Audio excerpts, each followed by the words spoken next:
Does he have it? Medeiros is going to get it. He haven't got it! He's on the outside line though, going into the fastest corner on the circuit. Surely this can't work. Dominic Ligner has got a sensational run outside line now though for the heavy braking zone. Around the outside goes the Audi R8. Look how much Miller's come back into play. Exactly, Miller's still such up. He's not on second and change. All of a sudden, Miller's back in play. Can Barry do it? Big Barry's going to do it! Big Barry!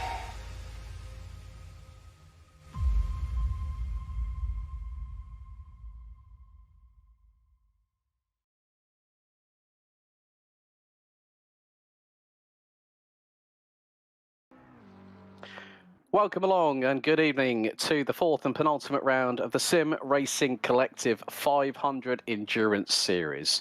It's one of the qualifiers for the upcoming SimGrid VCO Grand Finals, which will take place between November and December of this year. We've already had 3 rounds in the bag. We are now at the iconic Ardennes Forest, and as you can more than likely see, it is going to be very, very wet indeed here at Spa-Francorchamps. 7.004 kilometres, 21 iconic turns, and we are in the final throes of qualifying. So one of the good things is that for each of the competitions, the top 3 teams will secure a grid slot at the Grand Finals in the GT3 class. 4th and 5th will secure a slot in the Grand Finals in GT4, and then there will also be a playoff in October for 6th, 7th and 8th who will also get through into a playoff for GT4. So far over the course of this 5-round calendar, we've headed to the Eifel region at the Nürburgring, we've headed to Imola, and last time out at Valencia. What we've also got is the fact that it's done on the same format as the Silverstone 500, as is customary in the British GT Championship, where there's 3 mandatory pit stops, it's 2 drivers per car, and what's more, we have had so far this time, this particular endurance series, 3 different winners from 3 different races. We had the number 13 at F1 Memes Racing team pick up the victory at round 1 at the Nürburgring. Team 1 FF picked up the win at Imola, and last time out it was the 121 Armamentario Lamborghini that took the race win. But could we make it 4 from 4? You're going to find out over the next 3.5 hours as you join myself, Alex Goldschmidt, and alongside me, not just doing colour commentary, but also working the cameras, a very good evening, Nathan Richards. Hello. Yeah, it's great to be back for the 4th round of the season, and I think this is the 4th round with the 4th different commentator I've had alongside me for this series. So it's great to be back again for probably my favourite round of the season. Spa, it's, you know, it's an iconic track. It's definitely my favourite track on the calendar. Even though I'm British, still this track does Silverstone for me. So yeah, I'm excited to see where we go, and obviously we've got 4 different winners as well. 3 different winners, sorry, making it 4th. Hopefully, I think one of those teams should be Team Shazoo, who've done a pretty good job this season. Who's obviously looking to get themselves a P2 or P1, which they definitely deserve. But at the moment, watching Benjamin Lang, who's coming through the Curvapole Fret to finish his, I believe, final couple of runs in qualifying. Yeah, coming down to the last 6 3/4 minutes, the 144 car, Team 1 FF, currently leading the standings overall in this 5-round championship. They are currently on a best effort of a 2-minute 26.780 in the 144 Porsche. The number 13, their closest rivals in the McLaren 720S GT3 Evo, the pairing of Nikolai Bolakov and Polyakov and Timur Chalukin in the F1 Memes Racing Team car, only 0.122 behind. Also good to see another team that I've commentated on before, Team Ballast Esports. Luciano Vitvoet is putting in the hard work behind the wheel in the number 54 Porsche. 4.3 tenths of a second. There is the number 54 making his way through Stavlo and through Paul Frère. Highest speeds at the moment is actually 263 kilometers an hour by our drivers, our team in 2nd position overall, but also 2nd position in qualifying, as Vitvoet will make it through a very, very treacherous Blanchimont. Normally, we'd see speeds at that point of around about 260 kilometers an hour in that particular corner, Nathan, but we're seeing speeds of around 220, 225, which is around about 140 miles an hour. Yeah, I think drivers will be taking a bit more cautious as that goes into 3rd, just a little bit behind Polyakov in the number 13 car. But yet again, Team 1 on top. They've done a great job, obviously, They lost to win due to a penalty in round 1. They won in round 2. Then obviously in round 3 at Valencia, if you did see, they had a very poor round. We don't know why, but they was completely off pace. They qualified P7. They didn't really work their way through the field. They actually lost a position. They moved up to 5th, and throughout obviously the 3 hours, they moved back down to 6th. So yeah, that was quite a poor week for them. Obviously, coming into this race at Spa, it's a track everyone races at, no matter what sort of vehicle you're racing. You know, everyone's been to Spa, so hopefully that extra experience in different vehicles could help them here in this GT3 championship. Obviously, leading the championship by about 10 points. I believe they're ahead of the F1 Memes team.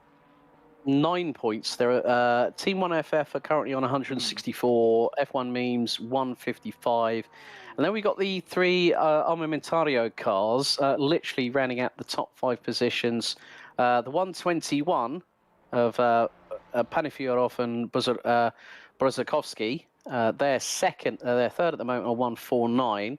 Then it's the 67 of Dawson Wilson and Rafał Staszak in the Torpedo Attack Lamborghini, which actually did torpedo straight on into the wall before we went live earlier on this evening here in qualifying. There's Konrad Kula in the number 21 Ferrari 296, the absolute sim racing car. Was originally, I think, at one point, it was the Simply Race Esports SRE Pro 2. He's Konrad Kula partnered with Keith Herzoth, so be good to see how the Ferrari 296 makes its way around the circuit. There have been some changes. Mattia De Campo in the 211. That's the Team Shazoo GT Omega. De Campo partnered with Lewis Zelch. They're currently 5th ahead of the number 62, Brabham Esports, powered by Eau Rouge Ferrari, run by Rafael Malho from Portugal, and also Angus Fender, a name I recognise as well, who's also done plenty of sim racing, some IRL stuff, and even has commentated on sim racing himself as well. So good to have them on board with us. But we're coming into the final 3 minutes now. These track conditions, it's 18 degrees air, 20 degrees track. We're going to, if it does start to dry up, this is going to really start to play with the strategy, as we all know that there is the microclimate that is the wonder of Spa-Francorchamps. I experienced that in person at the Crown Strike 24 when Q1 to the standard qualifying format before Super Pole went underway, and I got caught up in the really, really torrential rain conditions. So I think over a 3-hour race, we could see this weather climate sort of shift and ebb and flow a bit like a pendulum, Nathan. Yeah, well, I wouldn't be surprised it's Spa. And I think for the drivers, it might be quite stressful, and for the team, it'll be stressful. But for us here and everyone watching, it's going to be a great thing because we get to see constantly people having to make different choices on strategy. Some people might say, right, we'll stay on the dries. Some might say, we'll gamble for some wet weather tyres. And that can all change the lead completely. You could see someone near the back of the field think, right, we'll make an early gamble on stopping to some wet tyres as the wet weather's coming. They could end up then in the lead ahead of people who didn't pit in time or thought that, they'd be able to brave through the wet on these dry tyres. Remember, this track is a very difficult circuit in the dry. In the wet, it's not very forgiving, is it, if you go off track? Yeah, and especially with sometimes, like we're seeing with Benjamin Lange from the 144 Team 1 FF crew, the Porsche 911. It's the 992. GT3 variety. Manthey Racing have just been declared as the GT3 entrants for the Porsche Works outfit for the 2024 FIA World Endurance Championship next year, which starts with the first race in Qatar in the Middle East. And Benjamin Lange, was that an improvement? Yes, that was. 2 minute 26.675. And there is the wonderful livery that we always see with Brabham Esports. British Racing green and gold. Of course, Brabham Esports run by the very, very highly credible racing driver in his own right. Le Mans race winner, Formula One driver. And also had a hand in touring cars at one point or another. David Brabham, the son of Sir Jack Brabham, the only man to win a Formula One title in a car bearing his own name of his own design. And they're currently running P4. Rafael has just put in a 2 minute 26.990, so he's got 3/10 to find, but we're coming down to the wire with regards to qualifying here, Nathan, as the 144 Team 1 FF crew still lead the way. As Polyakov in the number 13 F1 Memes racing car. I'm just looking to see, are they out on circuit? They are, and they're coming down the Kemmel Straight as we speak.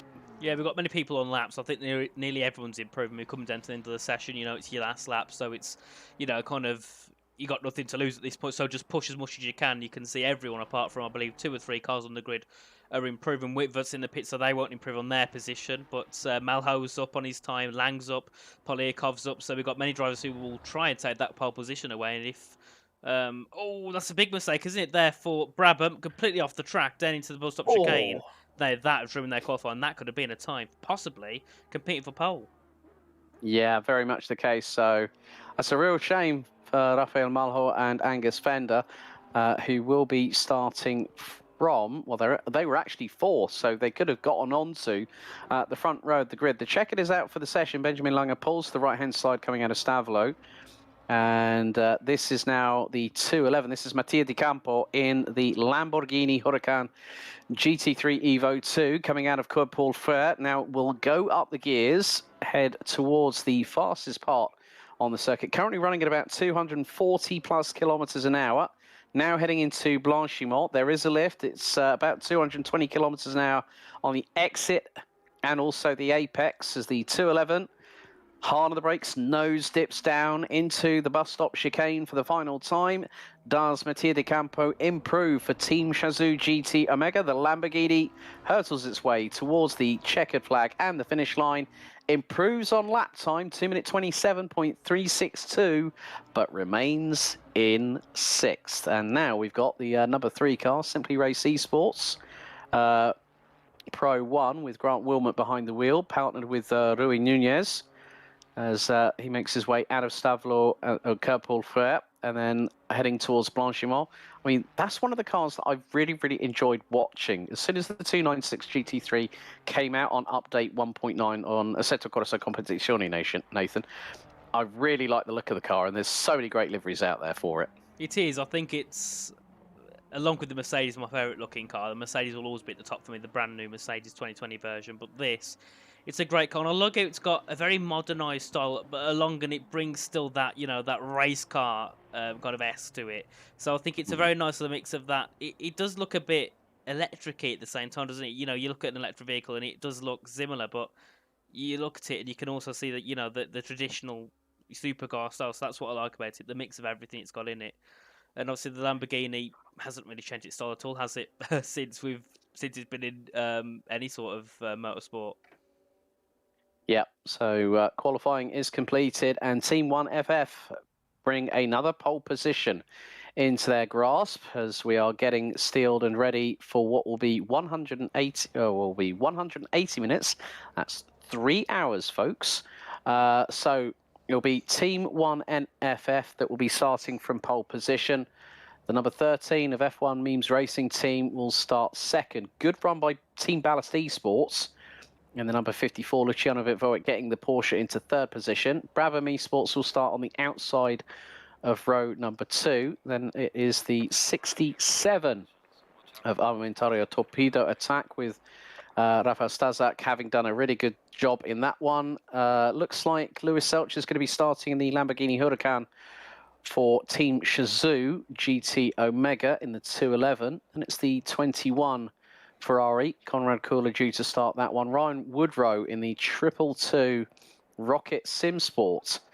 Ferrari will start on the outside of row number 4 with Rui Nunez, and Daniel Panifurov will start in 10th, rounding out the top 10, completing the 13 strong grid. We're going to have competing around this 7.004 kilometer circuit in around about 4 minutes time.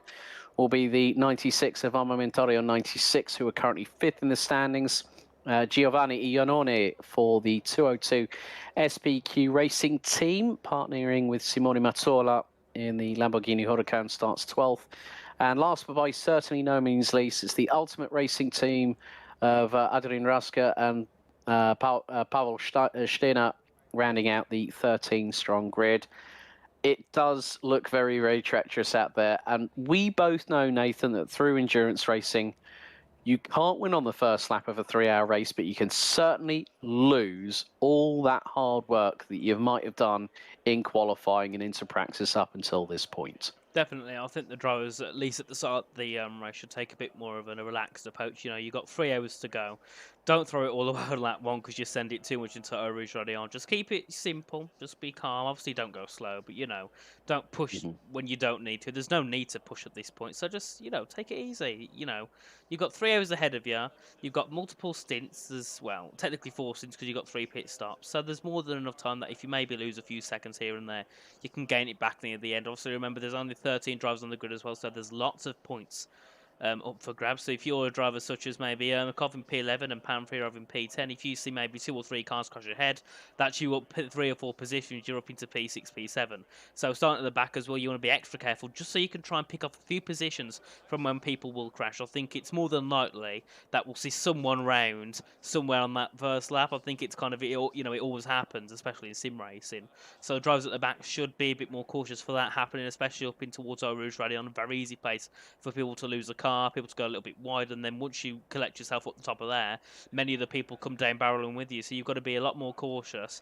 And then maybe if it does dry up through the race, you can then start to think about your strategy, because some drivers, they might have gone for a bit more of a wet setup, some might have gone for a bit more of a dry setup, so that also comes into play. You might see drivers maybe in the Porsche, if they're on a wet setup, they might fly away at the start, and then just saying in hours time it goes dry and it stays dry for 2 hours, they're at a bit of a disadvantage because there might be people behind who are on a more of a dry setup. So yeah, lots of things come into play. It's very hard to tell at the start of the race, but as the race unfolds, we'll be able to see surely more about what type of setups people are running, what type of strategies these drivers and these teams are going to be running. So yeah, I think it'll be, from what the weather's going to be probably up to, I think it could be the most interesting one strategy-wise that we'll have in this championship so far.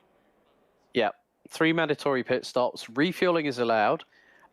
Mandatory tyre change, no, but you can bet your bottom dollar that tyres may be used. Now, I've commentated on quite a lot of ACC endurance races over the past 3 years. Most specifically, one championship that's hosting its midway point tomorrow, which is a 6-hour one. The leader was racing at this circuit, and then all of a sudden, track started evolving, track started drying, and then what happened? Both rear tyres got a puncture, had to pit, lost the race lead, and still kept the lead in the championship by finishing second. We're just under a minute away from getting underway with the full formation lap. Now, for those uninitiated about GT racing, this is not a traditional Formula One start. Formula One will have a standing start on the main pit straight, whereas with GT racing, you will go through the bus stop chicane, through La Source at turn 1, and then you start to accelerate down the hill. And this is going to be the biggest touch point, I think. As I said earlier on, Nathan, the first lap is crucial, but you've got to nail Eau Rouge and Radion. The people from around 6th to 10th position, I think, are in the biggest danger zone possible when they start putting those accelerators down, because they've got to make sure that on the formation lap, they've got to get enough heat into the tyres, the brakes, get the pressures up on the tyres as well. And that could be crucial to either having a great race or having a race ended very, very early, because everyone wants to compete in the SimGrid VCO Grand Finals later on this year. Yeah, definitely. And I think as well, just say you spin round on lap 1 and you lose 10 seconds to the field, you'll automatically have that mindset of, oh, well, we're round, we're not going to get anything from this. So even if you know you can catch up, you'll still end up making more mistakes because you're not focused, you're annoyed, you're angry. So, you know, more mistakes are viable, and that's when the race just completely goes away then. There's nothing to catch it back. So at that point, you know, obviously, luckily, these teams have got multiple drivers. So just say one driver's like, you know, I've had enough, you know, they want a break. They can bring their second driver in, obviously, within the right stint times and stuff. And then it can also give that other driver a break, let them refresh, and then when they go back onto their stint, they're a lot, you know, they can go for it again. So I think that is also good. It helps people keep their heads a bit more cool because they know they've got a second man who can jump in and help the team when it's needed. And, you know, for their, obviously for their mandatory pit stops, you need to always switch the driver.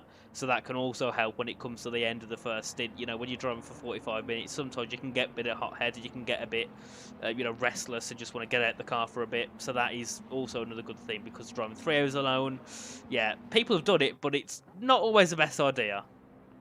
No, because there is a maximum drive time per individual on this endurance series of 100 minutes. So basically, you can do an hour and 40 maximum, but with 3 pit stops, when you look at it from this perspective, You could, I mean, it also depends on the fuel consumption is another thing. It's going to be quite high here at Spa, even in the wet weather conditions, because you're at full throttle for pretty much 60, 70% of the lap. I mean, especially coming out of Eau Rouge, Agnon, through onto the Kemmel Straight, you know, you're going to be pushing over 260 kilometers an hour. That's north of 165 mph in sixth gear.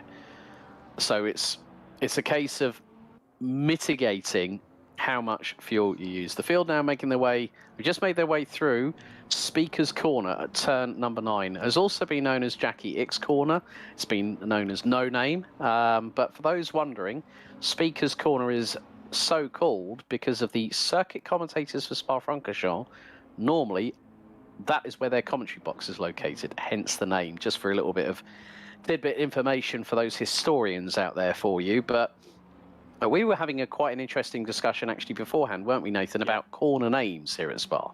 Yeah, well, this track, it seems every corner's got at least 2 or 3 names, so you're trying to catch up with them all, and also, I'm not the best at French, so some of the pronunciations, for me, could be quite difficult. So, yeah, it's not the most friendly track when it comes to corner names. That's why normally I try and stick to the numbers. It's a lot more simpler, and you've got to try and keep up with the times. But yeah, I think also some of the names are very creative as well, which is nice. Obviously, Speaker's Corner, you know, you think of it on a broad spectrum, it's just the name of the corner, but you've got to think, you know, the meaning behind it, the fact that that's where the commentators are. And it also gives the commentators a bit of recognition, which they don't normally get at a race.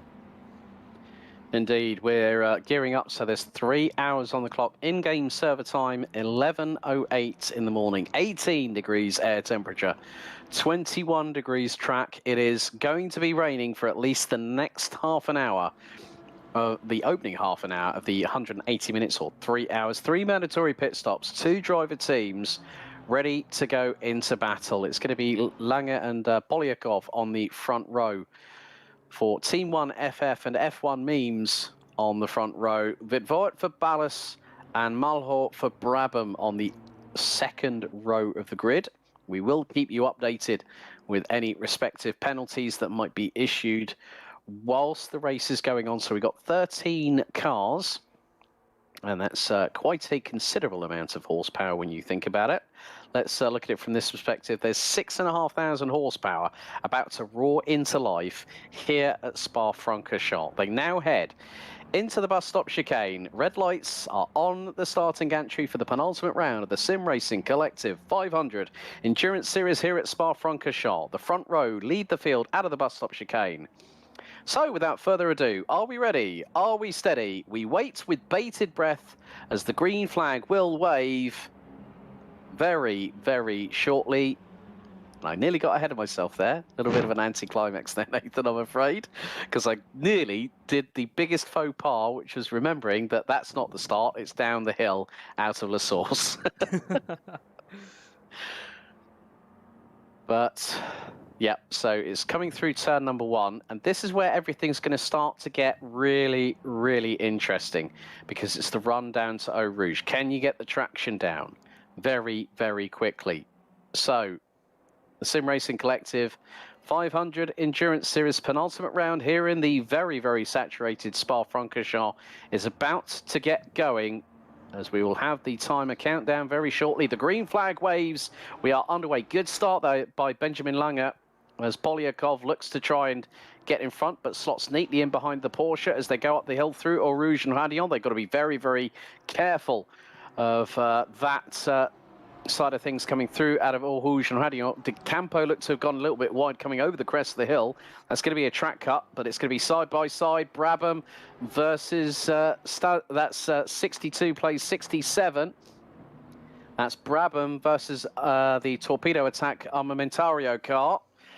And it's still a very, very...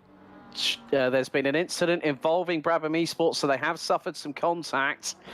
But at the moment, well, they're down from 4th. They're down to 5th position. It's 2 wide going into Bruxelles, down at turn 8. But so far, I don't think, well, everyone's, all their ducks are in a row at the moment here, Nathan, and we're 60 seconds in, but we know for a fact that the spray is going to be so demanding on the drivers.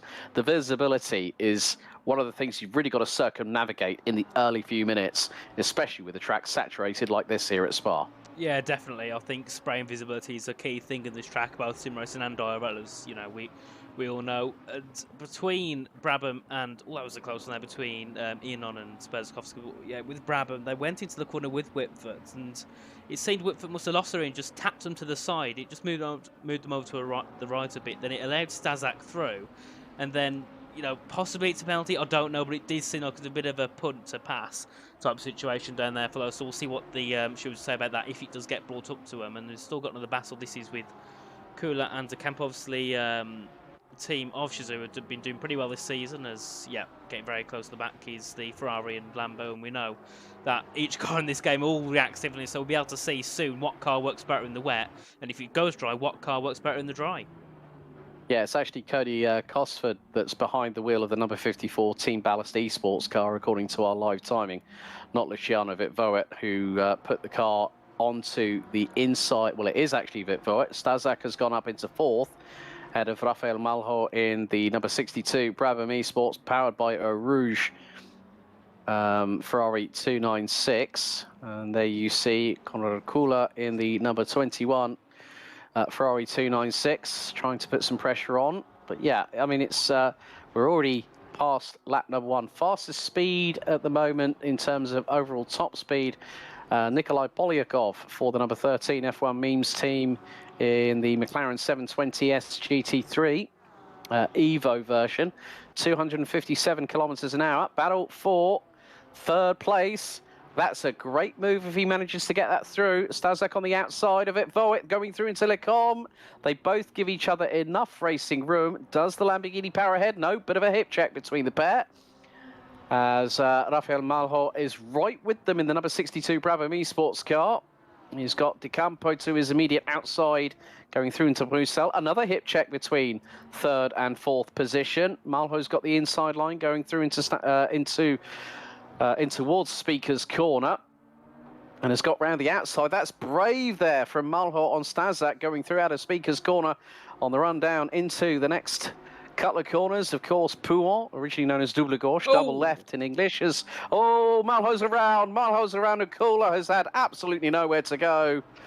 So Rafael Malho for Brabham Esports, powered by Eau Rouge, out and down the order after a little bit of a drama there, going through into the second of the two left-handers at Pouon at turn 11 there, Nathan. Yeah, well, when it's wet and there's four cars going into Pouon, one of them's going to end up going round, and it was a shame there for Malho. I didn't know if he got a bit of contact or if he just lost the rear going into the corner when braking late, but you know, that's the type of things we talked about earlier. It's going to give people such as Moralkov a couple of positions up, and Steiner as well, 2 positions up, as now this is Woodrow on the back of Mattia De Campo. Obviously, Mattia got himself into P5 after that collision with those two ahead, and now it brings Woodrow and Willamot all into this battle for technically P4, P5. Yeah, so if there is any, if there has been any sort of contact between, now I have just seen on the live timing that an incident involving 67 and 62, so whether Stazak's had inadvertently given a little bit of a tap to Rafael Malho from Portugal in the Brabham Esports car. But that's dropped the Brabham Esports Ferrari down to the back end of the field. He's now nearly 4.5 seconds behind the number 21 of Ferrari of Conrad Kula, who had absolutely nowhere to go. It was a case of try and circumnavigate your way through. But at least the main thing is neither of those Ferraris went into the barrier, which means effectively no damage. Yeah, definitely. I think Kula's one who's in the worst position because he wasn't even involved in the battle, and he just got, you know, you're at that point, it's like, well, where do you go here? You've got to go off track just to avoid a collision with other cars. You can see they all come flying down in towards Lake and you can see the differences in speed between the different cars. So I think it was one of the Lamborghinis come flying down on the back of the Ferrari, but into the braking zones. They lose a bit of time, and then obviously through that middle sector, it's a bit more, you know, squiggly to get yourself through. A lot more slow speed in certain parts, especially here down at Bruxelles. You know, you can see that car kind of drifts back a bit. The Ferrari seems very good when it comes to that corner speed, and the Lamborghini seems, from what I've seen, very good in the straight line speed. And Porsche, considering there's only 2 cars on the grid that have chose it, throughout this season, it's been a very good and reliable car. Also, the good thing is with the Porsche, especially in these wet weather conditions, a lot of these cars are either mid-mounted or mid-mounted. Well, pretty much all of them are mid-mounted, apart from the Porsches, who have the weight on the back axles. So that helps the handling characteristics, especially going through fast and technical sections, especially as, oh, Rafael Malho off again at the same point a lap later. So I'm wondering if Rafael Malho is not liking these sopping wet conditions here at Spa. Pouon seems to be at the moment, for the last couple of laps, the number 62's nemesis. Yeah, definitely. It's also could be part of the fact of that once you make one mistake, you kind of end up getting angry, hot-headed, and pushing, and you make more. And I think that is also what Malho suffered from. And Brabham, they've been up and down. The first race, they did a bit of a poor show, and then they came back in the second and third round. And now, yeah, again, they're sitting pretty much at the back of the field, 10 seconds back. So they've obviously got still 3 races to do so, but they've got a lot of work to do with Robkov. Because on the outside into the bus stop chicane on, that is Ian on in the other Lamborghini. Yeah, Ian on it in the 202 SPQ Racing Team Lamborghini. As we did have the 201 actually part of the grid earlier on in this endurance series. But now as, oh, right, Ian on it as looking up the inside of Rybakov on that particular occasion. That's the number 96 Armamentario, the third of the 3 teams gunning for a qualification spot. They want to be in the GT3 side of things for the SimGrid VCO Grand Finals, taking place between November and December of this year. But Ian on it, got a night. That's a lovely onboard shot from the rear roof, just overlooking the rear wing, and you can just see the deluge of spray. As we have got a penalty going to, is that Konrad Kula I've just spotted? Yep, has got a time penalty. And that's a 10-second time penalty for the number 21. Not seen. That might be a software. That might be possibly a server related. But in due course, once we see anything, we will let you know accordingly. Yep, as that was then, Ian on yet again looking for. No, sorry, that was Rob Costa looking for move on Ian on yet again, down in towards Malmedy. And Rybakov, we saw him in the last few races. He's a very aggressive driver. He looks to get moves where he can. Sometimes it's worked, sometimes it hasn't. So far, he's stuck behind this other Lamborghini that he's trying to get through on, and it's not helping because then you've got the likes of Kula who's sitting just a tenth behind actually as Rybakov goes wide. Allows Kula to go from him around the outside. They make contact in towards the Fania chicane. That is not ideal. And Kula yet again under some more disadvantages, as I think that is Stina sitting right behind in the other Lamborghini, and Konrad Kula, it's going from bad to worse. Yeah, and not too far, well, about 10 seconds behind him is Rafael Malho for Brabham Esports, powered by Rouge, the sim racing, or the simulator company based out of Genk in Belgium, run by Tom Castemans. Brabham Esports also managed by Mike Yao, who's running with, who does quite a lot in sim racing. So shout out to Mike Juan Ridro in the 222 Rocket Sim Sport Ferrari. Currently running a decent P6, trying to close in on Mattia De Campo in the 211 SPQ Racing, the Team Shazoo GT Omega Lamborghini, who is actually running in the same kind of livery that we saw on the wonderfully lovely looking new LMDH car from Lamborghini Squadra Corsa, the SC63, which makes its racing debut next year, but is already going through the testing phase. But yeah, hoping that Woodrow is going to start closing that gap to Mattia De Campo. The gap is around about 9/10 of a second, so he's got an opportunity to close the gap. Bozorkovsky is trying to close in on Grant Wilmot in the number 3 Simply Race Esports 296 GT3. That's the battle for 7th position at the moment. There is the 121 Lamborghini looking very menacing in that matte black finish. Yeah, it's a very nice livery, isn't it? I think it's one of my favourites on the grid. It's a lot simpler than all the others, but it is, it's very smooth and it's very nice to look at. Especially, well, in the dark, it'd be a different story. But in the day, it's a very nice livery. At dark, it'd be quite difficult to see. But we're not racing at night, so we don't have to worry about that unless it starts going dark at 12 p.m., which I don't think it will anyway. As you can see, looking at the times on the right or the left on your screen, there's groups of 2. So you've got Whitford and Stazak 7/10 apart. Then you've got De Campo and Woodrow 3/10 apart.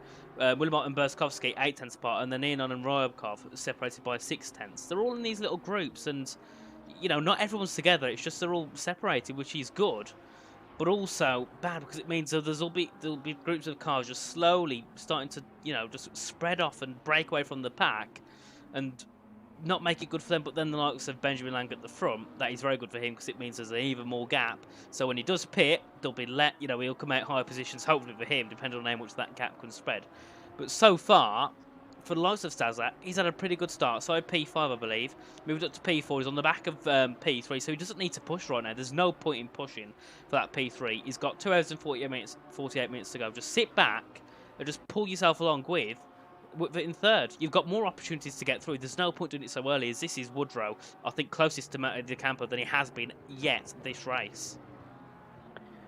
Yeah, so the 10-second time penalty going to the number 21 of Absolute Sim Racing of Konrad Kula is minor, causing a collision. That was done 3 minutes and 40 seconds into the race, and that was on that was for the contact on Brabham Esports. So Konrad Kula not only impeded himself, but also spun around Rafael Malho at the same time, got a 10-second time penalty. We've also got a warning being shown to the, I think it's the 96. That's Ryabkov in the Armamentario number 96 has just had has gotten away with a little warning.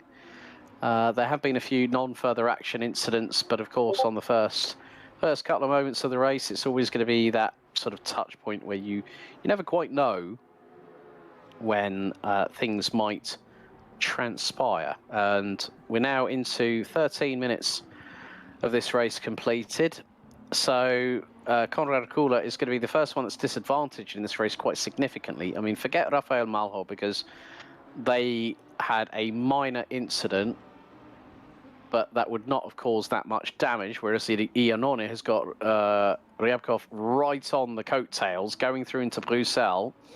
And it's Lamborghini versus Lamborghini, and going through into Pouhon, or going into Speaker's Corner before the run into Pouhon. They've got to watch out for that AstroTurf on the exit of certain corners here as well, Nathan, especially in these wet weather conditions, because these tyres can only take so much standing water to disperse. Yeah, definitely as well. You go into some of these curves, you're taking a lot of risk because the wheels will be a lot more slippery. The part of that track is a lot more slippery than it will be on the asphalt as we go through now in towards the Fania chicane. And you can see that Ryabkov right on the back of Ianon, but Ianon placing the car perfectly, meaning that there's no way through for Ryabkov on these wet conditions. It's not like he can just, brake later and get through. If you brake later in these conditions, you're going to go straight on. So, yeah, luckily for Ianon, he's got some good defence that he could use. I've seen car number 2. Obviously, they've had a pretty decent season so far. They've had a race where they've been near the top 5, then they dropped back, and they've just been here and there. They haven't been anywhere consistent. They've just been up and down the grid, which I suppose sometimes is a good thing because you get experience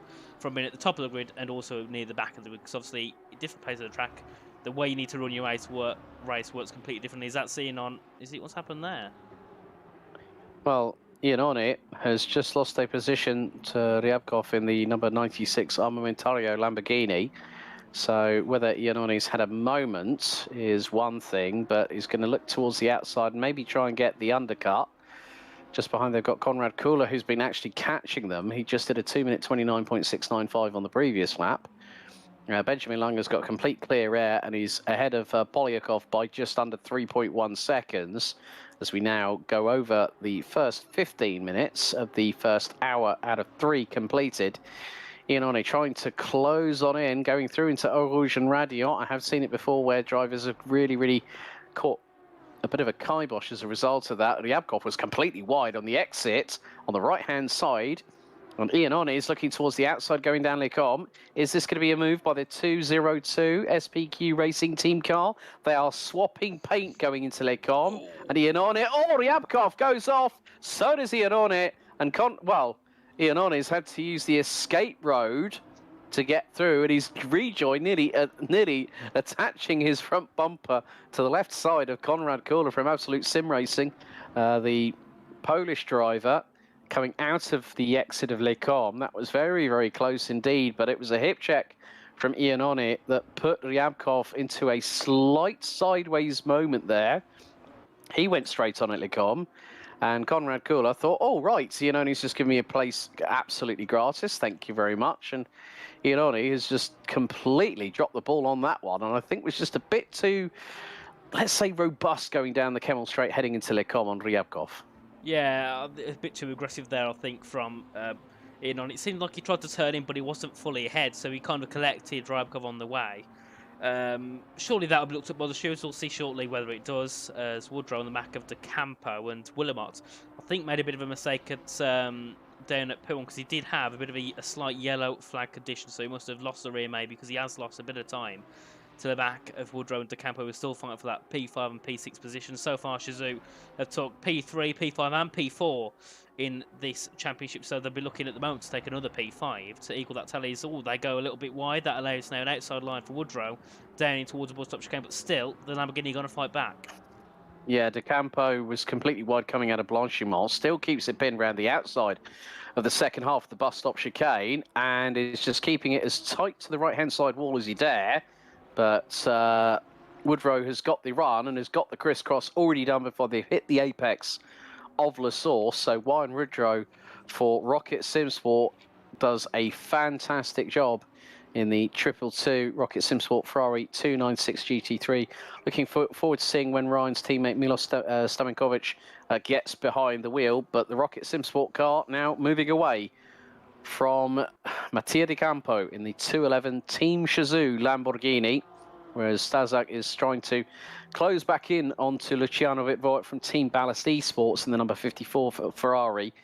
But yeah, I mean, you look at it from this perspective, Benjamin Langer is away and clear, and his lead now is nearly 3.7 seconds over Nikolai Polyakov in the number 13 F1 Memes McLaren.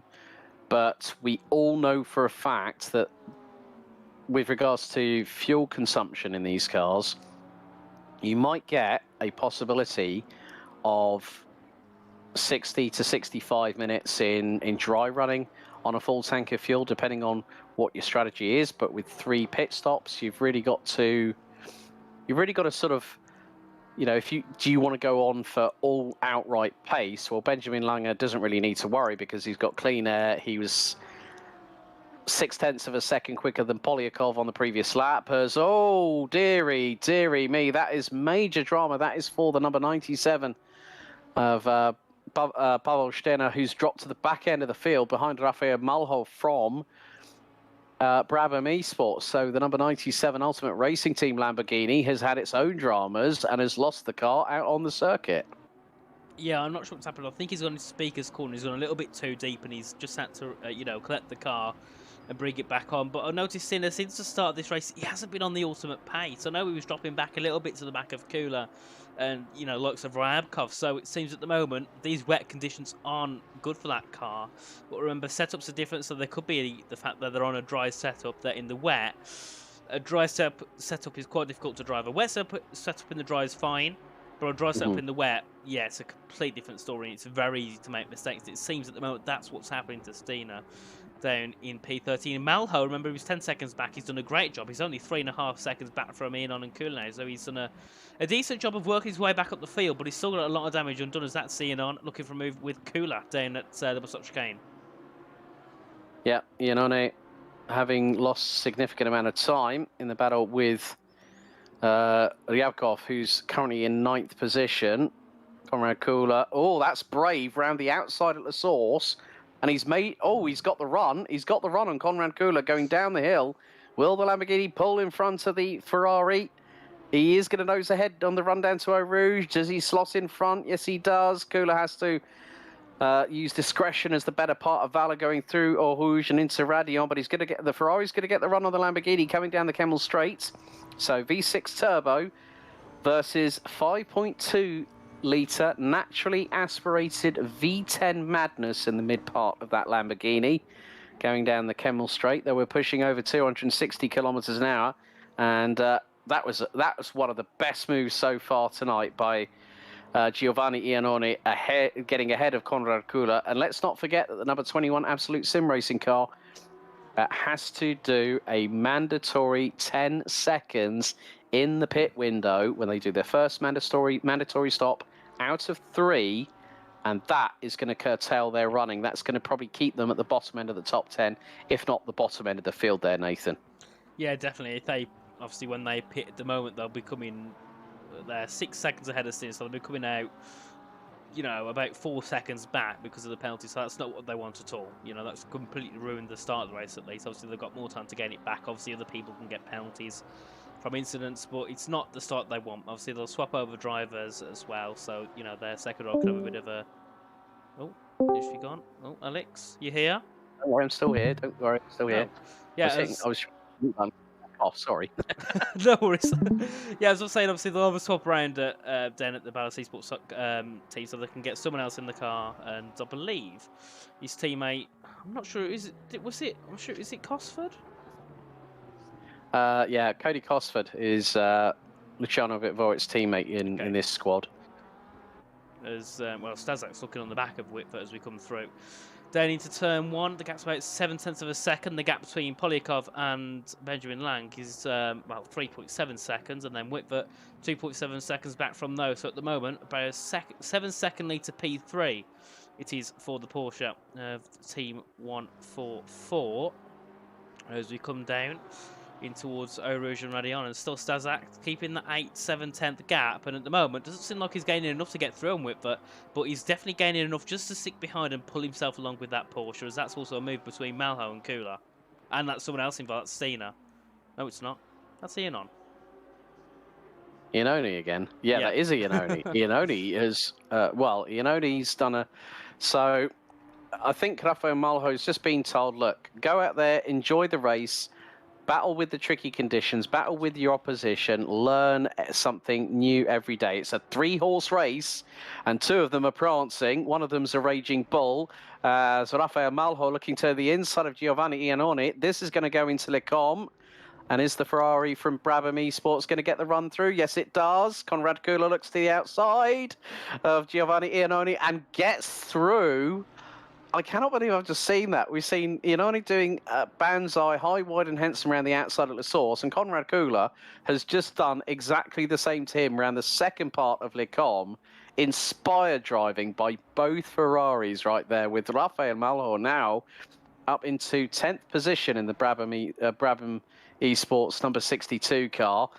Just the way he lined up Iannone was textbook, and Konrad Kula knew that there was an opportunity in the offing. And in Iannone again, it seems to be ups and downs for the 202 Lamborghini, doesn't it? Yeah, definitely. He's up, down, and it's how it's been the whole season for them. They've not been at a consistent point where you've seen some teams consistently in the rear of the field. You've seen teams such as F1 Memes team and Team 1. They've been consistently at the front or close to the front. But yeah, the 202, it's been kind of everywhere. So a couple of cars the same, such as Berzakovsky's car, the 121, along with the 96 as well. They've all just been jumping about as that was Ian on dropping back a little bit, or it could have just been the timing screens on the left updating there. Because I've noticed on the left side on the actual game, those timing screens are quite delayed, aren't they? Well, I mean, the thing is, at the moment, it goes by sectors through ACC. So, as Ryan Woodrow has got the fastest top speed out of anybody, which is 262 kilometers an hour.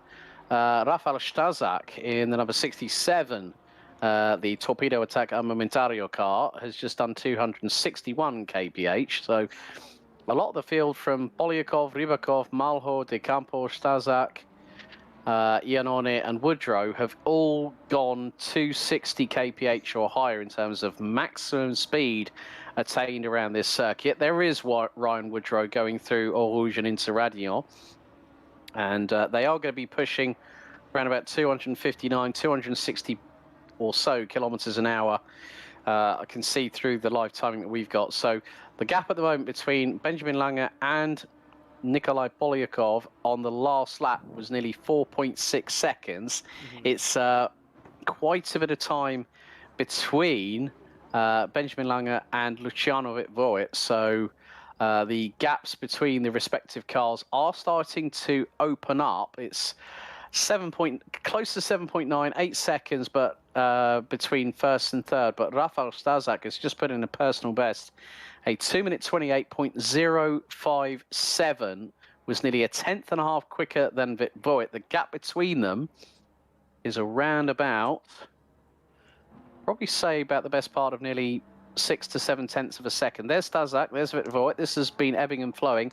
The incident between Giovanni Iannone and the number 96 of Viktor Rybakov was considered as a racing incident by the stewards. We are getting updated.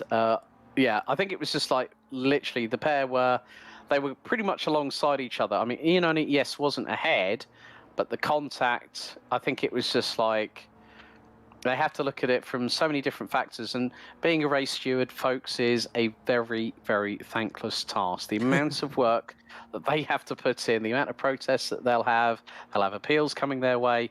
But you know what? Rafał Staszak for the Torpedo Attack Armamentario car is doing a really, really good job. As you said, keeping pace or similar pace to Luciano Voigt, and gets a really, really good measure of the brakes going into the bus stop chicane.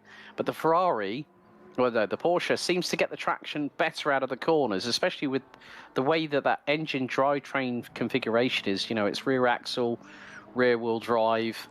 So the Porsche will get better positioning and track evolution through the case of the majority of the weight being put on the rear axle.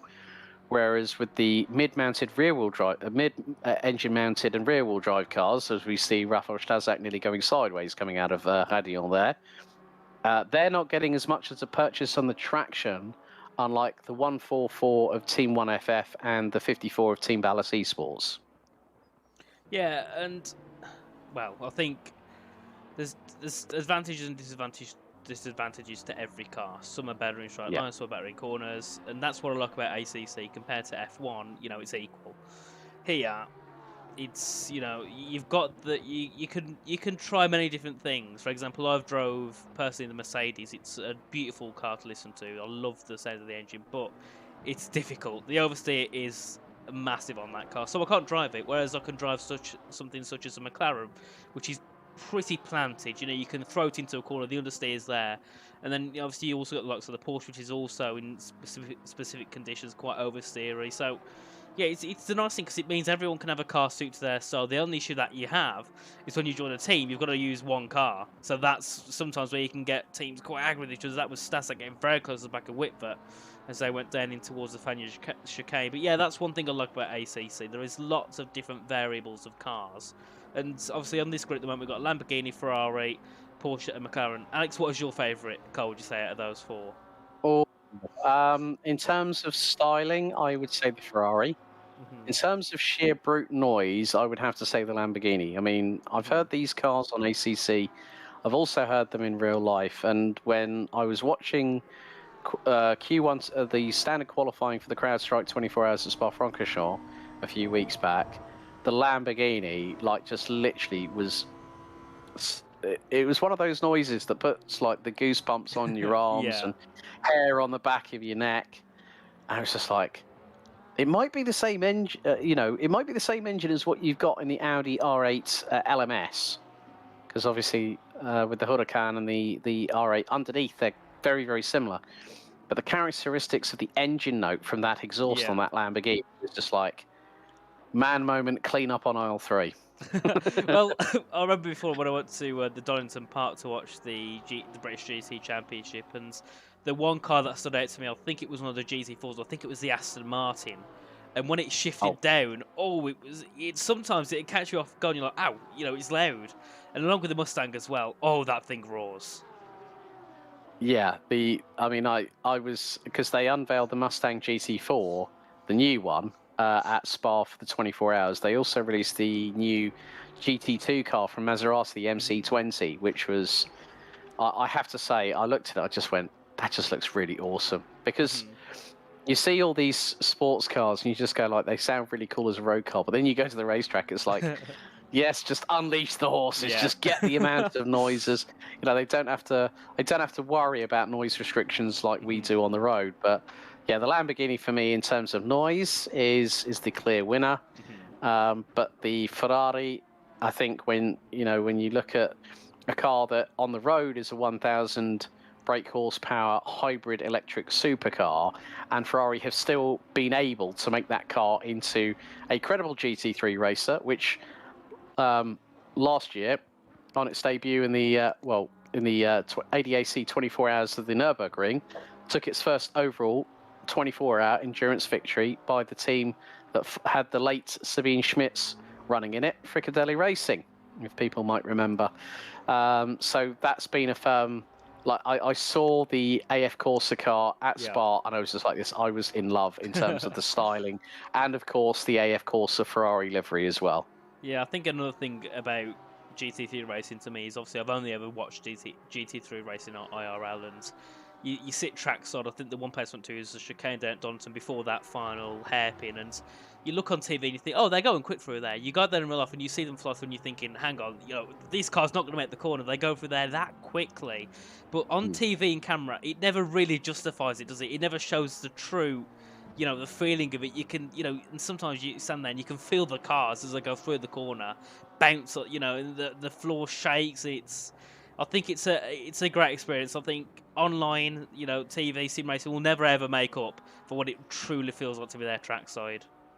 I think one of the because I've watched so much GT3 and sports car racing over the last decade and a bit, and to get the opportunity, courtesy of Team WRT, to actually go into the pit garage, we were given a bit of a tour. I was working for some clients there that week before I had to go and do some karting commentary, so I missed the race itself, which was a shame. Never mind. But we got the tour of Team WRT's garage, and literally there were a load of fans waiting for Valentino Rossi, and I managed to get a snapshot of him walking past in his helmet, talking to, I think it was one of his teammates. I think it was Maxime Martin. Of course, Valentino Rossi, now a bona fide GT3 sprint race winner in the GT World Challenge, as Giovanni Iannone's race seems to be going southbound again. I mean, Simone Mazzola must be sort of, I wouldn't say biting his lip, but maybe just saying to Giovanni, look, this race is still long. We're only 33 minutes in, and that is quite crucial. I mean, everyone's done 13 laps of this circuit. Everyone's still running, folks, which is a really, really good thing. I mean, yeah, the strategy is going to change things up, but the biggest question is, folks, we've got 3 mandatory pit stops to do in this race. So the question I have is, when do we think these pit stops are going to happen? Because for the next half an hour, so we'll get to the turn of the hour, and there will be no real change in the weather hitting the circuit. There might be a little bit of opportunity for the track temperature to increase, which it already has. I mean, since qualifying, we've gone from 21 degrees Celsius to 22, but it's all about the atmospherics. There's no wind. If there was wind around this circuit here, Nathan, we would have those clouds moving out of the way.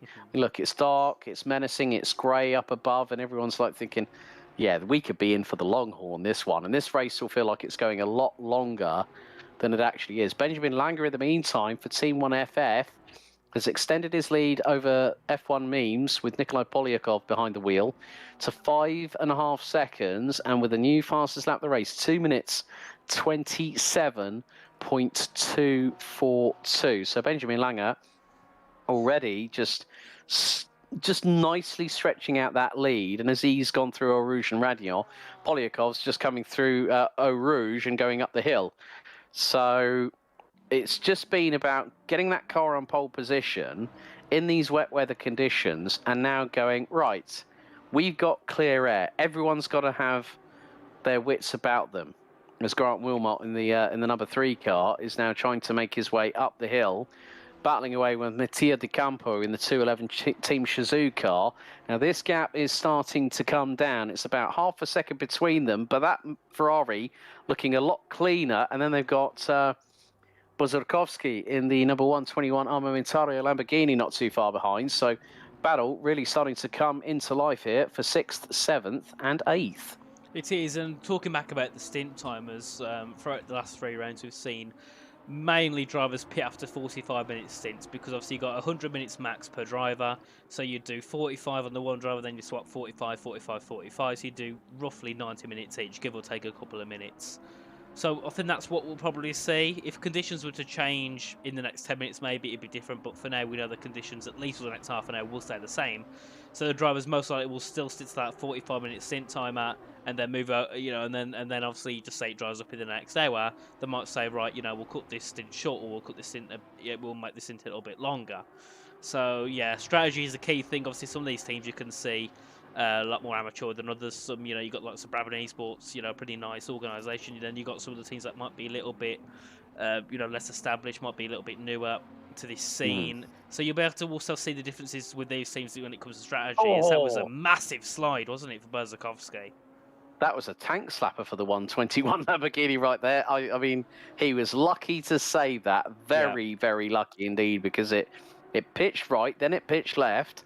And I thought Berzakovsky was going to have a massive exit stage left or right and end up harpooning the Lamborghini into the barriers, which is not what you want to do here at Spa. I mean, even though the grass is a runoff area, it is still very damp, it is still very saturated, and no matter what speed you're doing, if you're going off at 200 kilometers an hour, that's pretty much the speed that you're going to be impacting the barriers with. But he held it together, did Nikita, so now we'll start to close in on Grant Wilmot, and it's not that much between these three. It's about a second and a half at the moment, so this is shaping up to be a really, really good battle.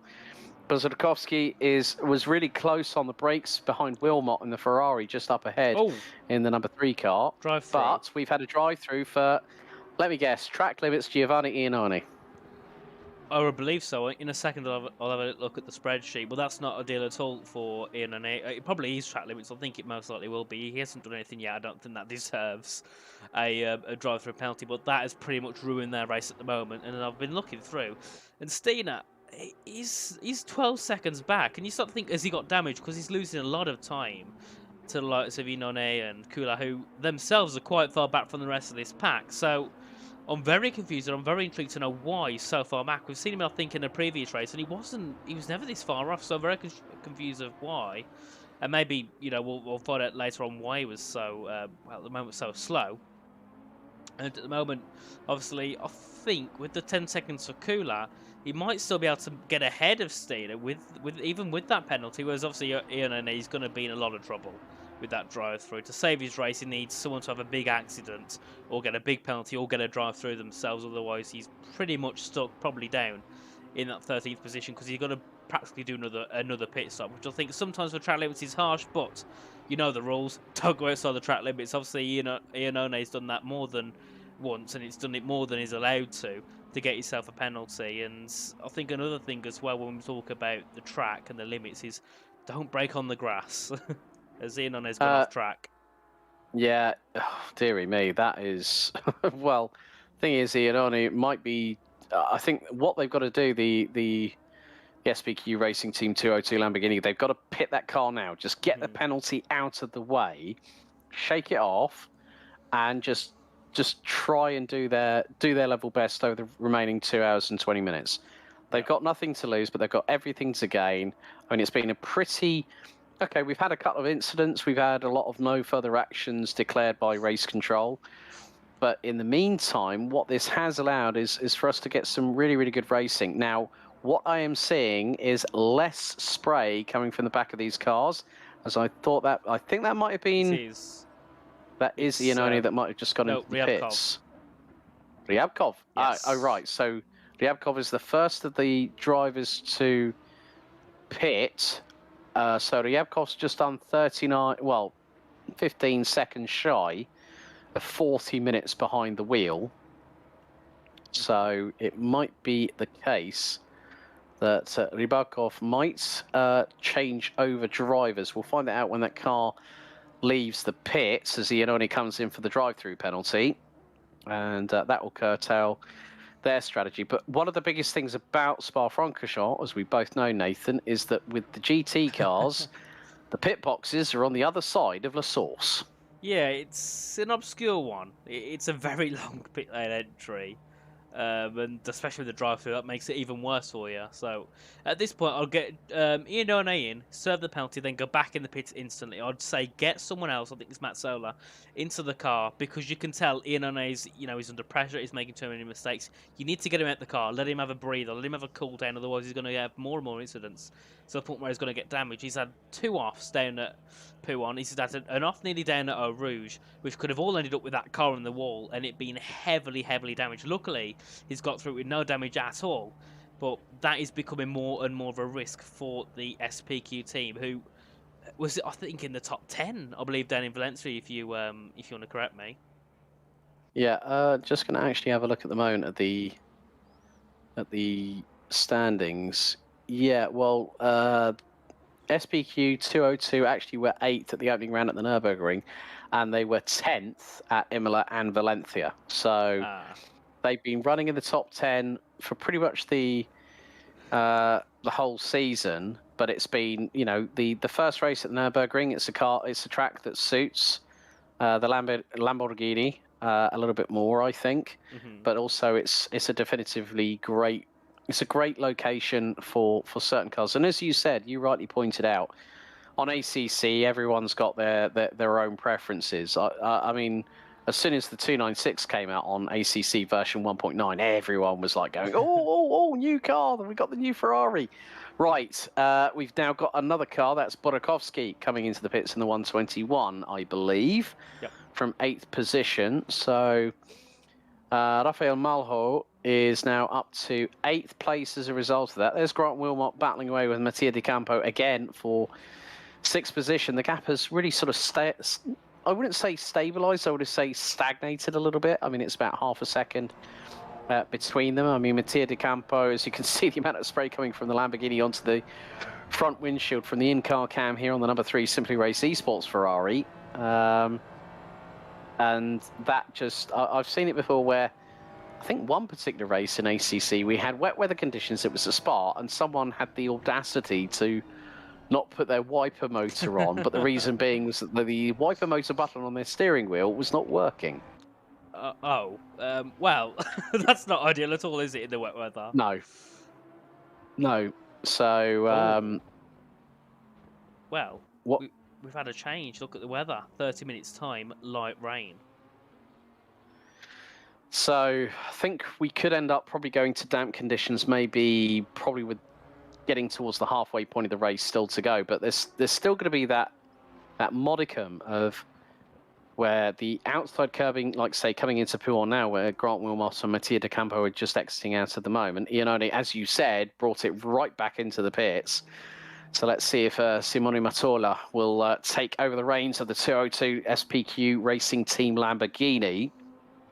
But yeah, I mean, the spray is not so significant now because the rain is starting to ease up a little bit. Mattia Di Campo has got Grant Wilmot really closing in on him. So it's great to see two of the most recognised Italian supercar names. You've got the Raging Bull in the form of Lamborghini, and then the Cavallino Rampante, the prancing horse of Ferrari, battling away over 6th position, as Benjamin Langer, our race leader, after just over 44 minutes, has just decided to pull into the pits. So has Vit Voet, so has Stazak as well.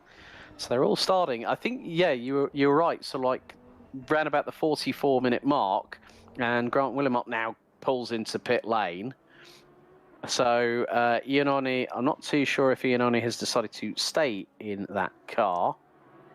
Iannone is actually staying in the 202 again. No, so I'm just trying to. It's delayed. You have to have a driver swap every time. Otherwise, I believe you get disqualified. Yeah, it's the law. I don't know why. Mandatory driver change. That's one of the things I forgot. So yeah, we're just waiting for the live timing on the system, and also on our live timing as well too. So Iannone will pit us. Panirov in the 121, who's just taken over from Rybakov, has just spun it coming out of Pouon. Oh dearie me. That's not a good way to start your first stint my good man. It's not at all. No, it's just sort of like brace, Code Brown on cue. That just goes to show that it's never easy when that happens. You're basically a passenger, and this is the team that actually won round 3 at Valencia last time out. They were 6th at the Nürburgring, 16th in the second round at Imola, as Julian Fox now jumps behind the wheel of the 144, Team 1FF.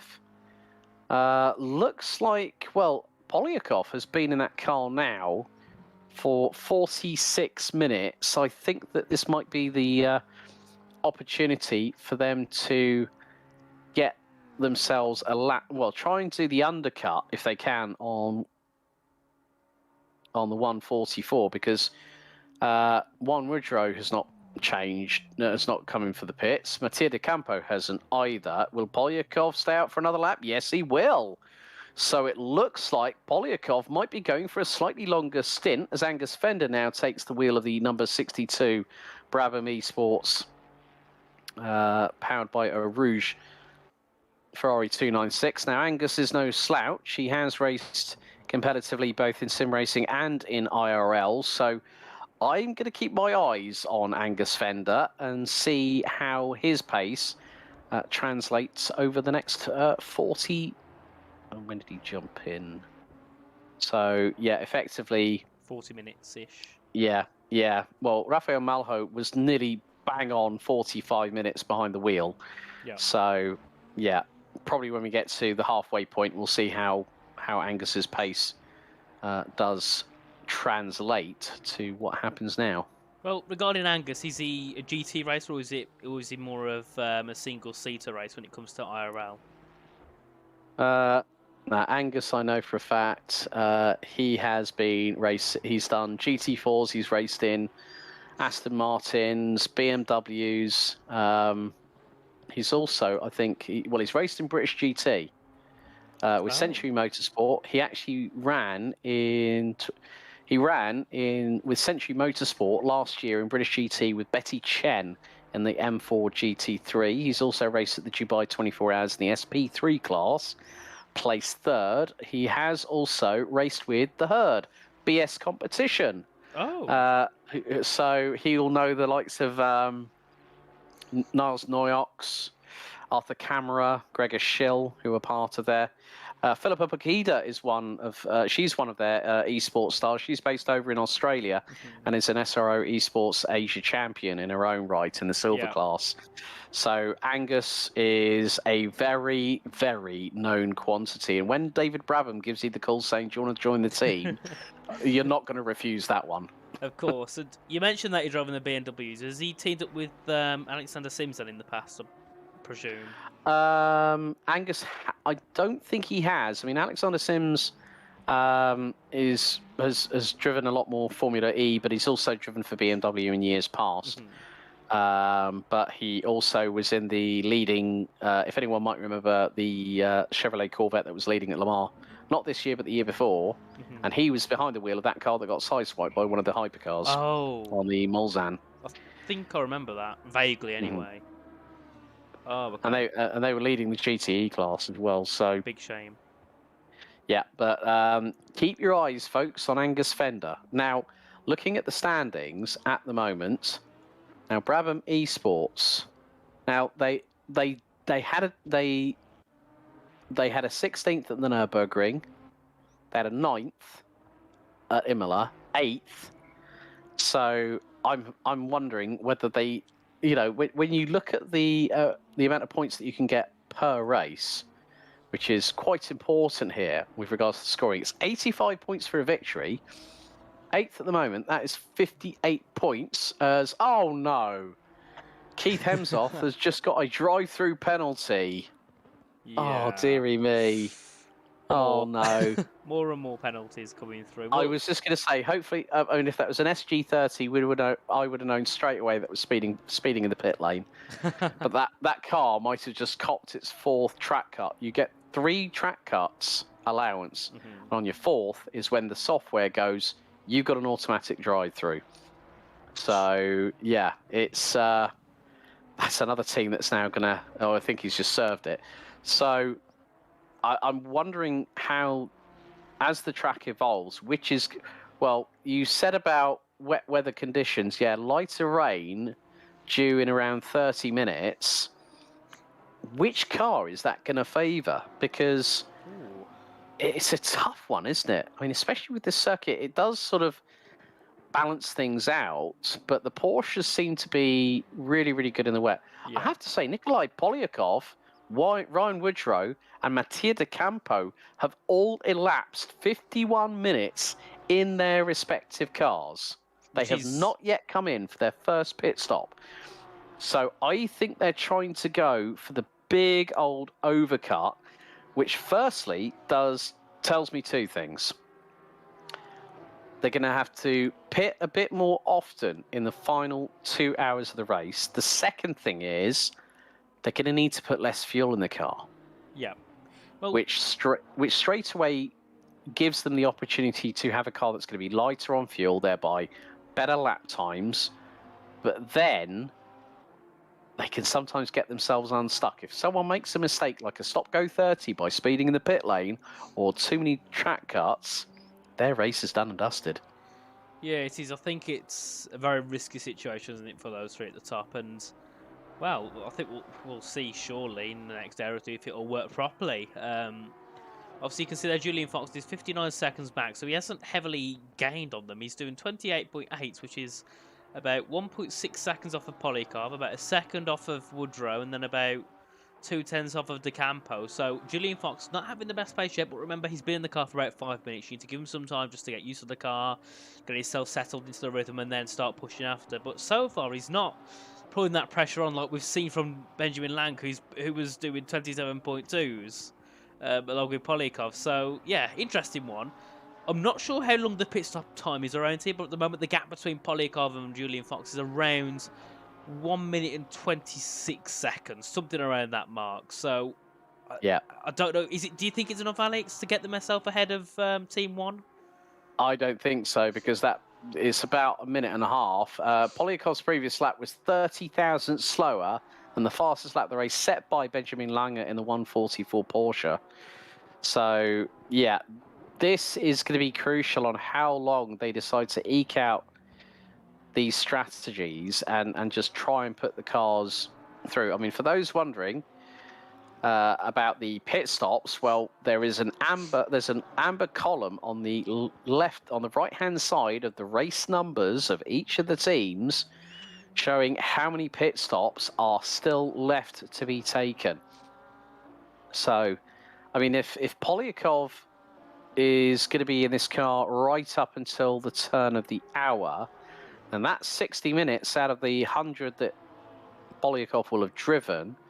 The same could be true for Woodrow and De Campo, because all the other teams have done one pit stop. Now, we have seen that Buzurkovsky, it says Buzurkovsky behind the wheel of that one in the 121, but I think we did see Daniel Panifirov behind the wheel of it when it went spinning earlier. So maybe that... yeah, Buzurkowski has got behind. Yeah, Buzurkowski's back there. Yeah, so they have done a secondary pit stop.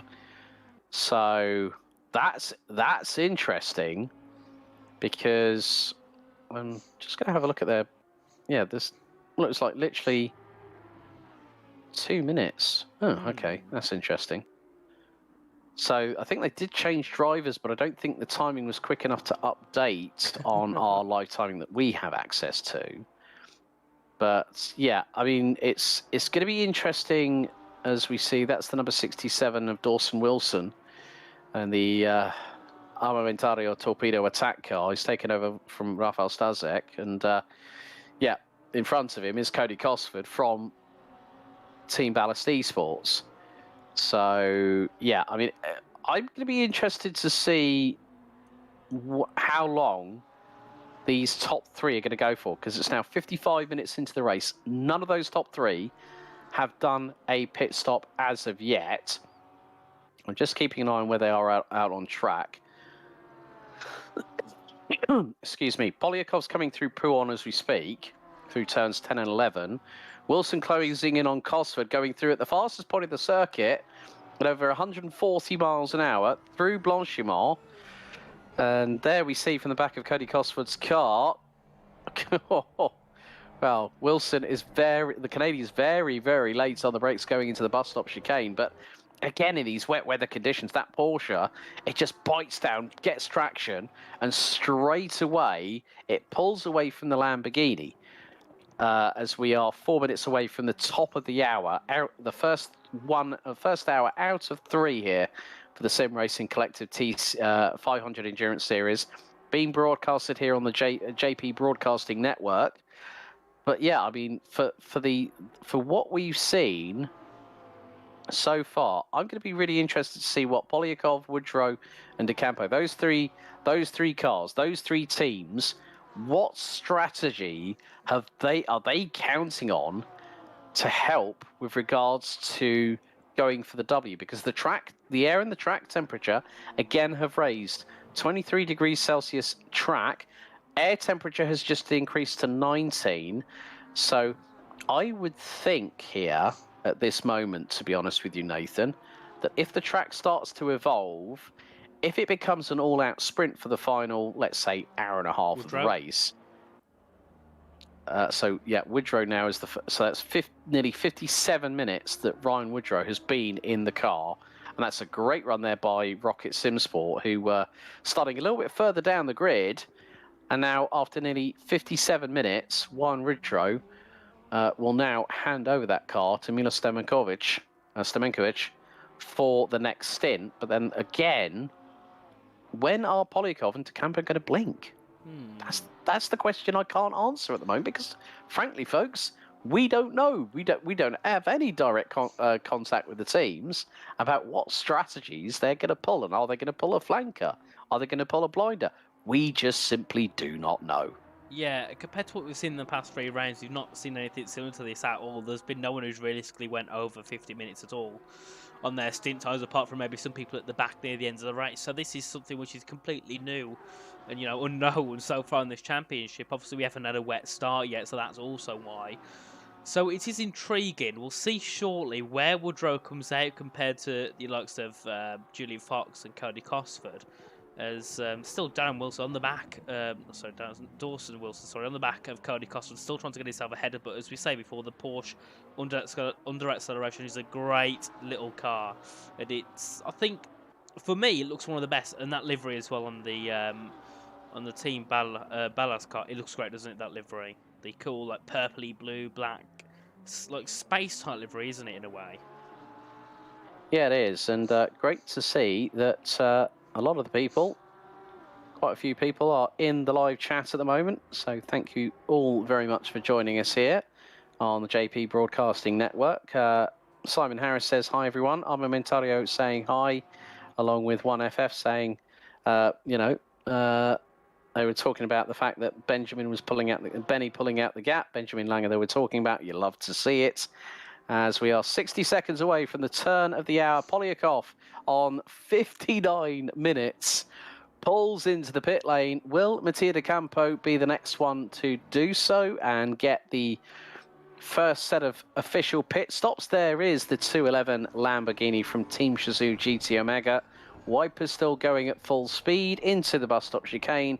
Will the Lamborghini peel to the right? Yes, it does. And there we have it, folks. Our first set of 3 mandatory pit stops completed. Well, I have a bit of hopefully I have a reason why they've done that. If you look at the top right of the screen, you can see 30 minutes time, cloudy. So the rain disappears in about 30 minutes time roughly. So that could be the reason why it's forced them to pit now.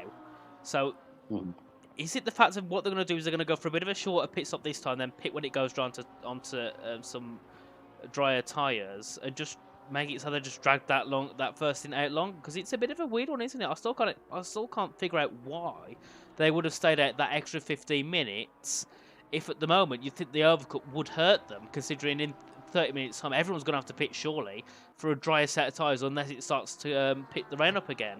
So yeah, very interesting by these two teams. If any of them are in the chat and doesn't mind sharing us with why, or any inkling to why, feel free to, because it'd be great for us to you know, have some inkling of what's happened there with the strategy, because it's different to nearly everyone. You putting that question out there, Nathan.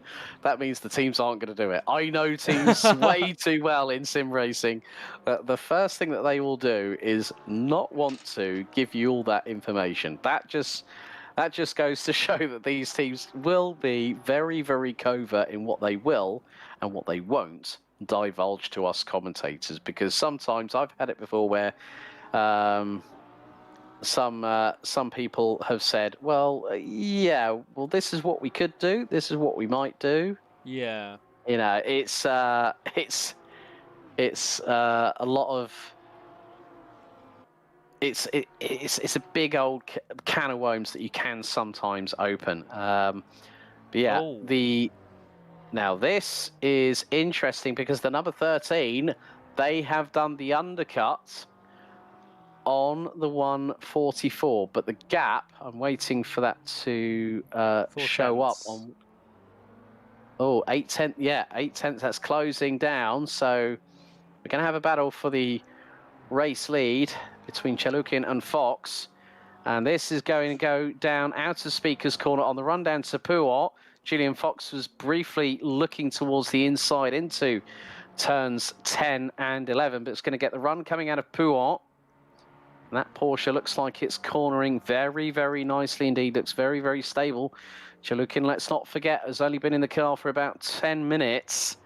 So still getting used to these wet weather conditions, whereas Julian Fox has been in the car for just over 16 as they go through in towards, as we've got a yellow flag. Oh, it's gone from bad to worse for 202. Simone Mazzola has just gone off on the approach from Stavlo into Curb Paul Frere. And the 202 has really got to think of what do we need to stop all this bad luck. But Julian Fox closing in on Chalukin for that lead in the race. And we will see whether the Porsche is going to outbrake the McLaren. Julian Fox might have room up the inside. Chalukin shuts the door quite neatly. Timur Chalukin keeps the door shut, going through the bus stop chicane. And that is going to be lap number 25 completed so far. So we are over the 60-minute mark so far. All of the teams have done at least one mandatory pit stop. Nathan, still 2 to go. But like you say, the track conditions set to be cloudy, as we have had a change between 4th and 5th in the meantime. Wilson now ahead of Stamenkovic as Matilda, well, the car that was being driven by in the 211, that was Mattia Di Campo, should now be in the hands of Lewis Selch, now rounds out 7th. And as I say that, we've had a new fastest lap of the race, no surprise. Good job, Angus Fender. 2 minute 27.217. Now he's starting to close in on Lewis Selch in the 211. Now, Mattia Di Campo was the last to pit, and Lewis Selch has only been in the car for like 2.5 minutes. So that straight away gives the advantage to Angus Fender. Mikhail Markov in the number 96 Momentario 96 Lamborghini has just put in a personal best. Just over 1.1 seconds slower than Angus Fender. So as these track conditions are continuing to evolve, Angus Fender is ramping up the pace, trying to close the gap on Lewis Selch in the 211 Team Shazoo GT Omega car. But we still got this great battle between Timur Chalukin and Julian Fox for the race lead. Yeah, well, Chalukin in Valencia, it was his first out in there, so this is his second race this season. And in Valencia, his pace was decent, but he made a lot of mistakes. He was spinning in places he shouldn't be. He was jumping over curbs where he shouldn't. So he had a pretty messy stint. And I did say a few things about him, saying that, you know, the team might have had to think differently about whether they'll take him on, because he was making too many mistakes for that team that should be running at the top. So far, he's done a pretty decent job ahead of Fox, as we head through in towards Belgium. So hopefully Chuki's had a bit of a change of heart this time, and he has a bit of better pace, bit better consistency as well around this track. As you can see there, Fox nearly pushing him through the corner in towards the bus stop against the inside line. Does Julian send it up the inside? He does. Is he going to break the McLaren into the braking zone? No, he doesn't. So just for now, Chalukin stays ahead, but I think Fox isn't going to send it too aggressive. We've got 1 hour, and 54 minutes left to go. There's no point in sending a dive bomb into the in towards the bus stop chicane when he's got a lot more time to do so. He might as well wait for a clear opportunity, because realistically they're not losing time. Cody Cosford is quite far back, as that's Rask having a bit of an incident down at the exit of Speaker's Corner. Oh, dearie me, Adrian Rask not having a good time there either. I mean, I did have a brief look at the footage with regards to Julian Fox and Timo Chalukin. Chalukin actually moved a little bit further away from Julian Fox to avoid contact from happening going through Blanchimont, which is why he looked like he was running a little bit wide. Yeah, it's just the case that, well, Timo Chalukin has just tied with Ryan Woodrow. We've got Wilmot, Chalukin, and Fender for the best top speed so far. We could see those speeds increase. Track temperature has increased again to 24 degrees Celsius here at Spa-Francorchamps. So there's still plenty to play for, folks. And one of the things, I think we were talking about this earlier, so our good friend from TSRC, Average Sharpie, has also been in the chat box as well, saying that stint time's about to be thrown off with the rain stopping. Very much the case, but I think when we get to when the track gets damp, then it goes to greasy, then it goes to dry, we will see a flat-out race. But that depends on whether that rain changes again, because we've still got no wind at this circuit. If it was blowing, it'd probably be in a southerly direction, but there's no wind to speak of. And as I said earlier here, Nathan, that with rain, if you have no wind in the surrounding air, and considering the fact that when spray goes up at Spa, if you're going down the Kemmel Straight, what it tends to do is linger in the air. It will stay there for quite literally an eternity.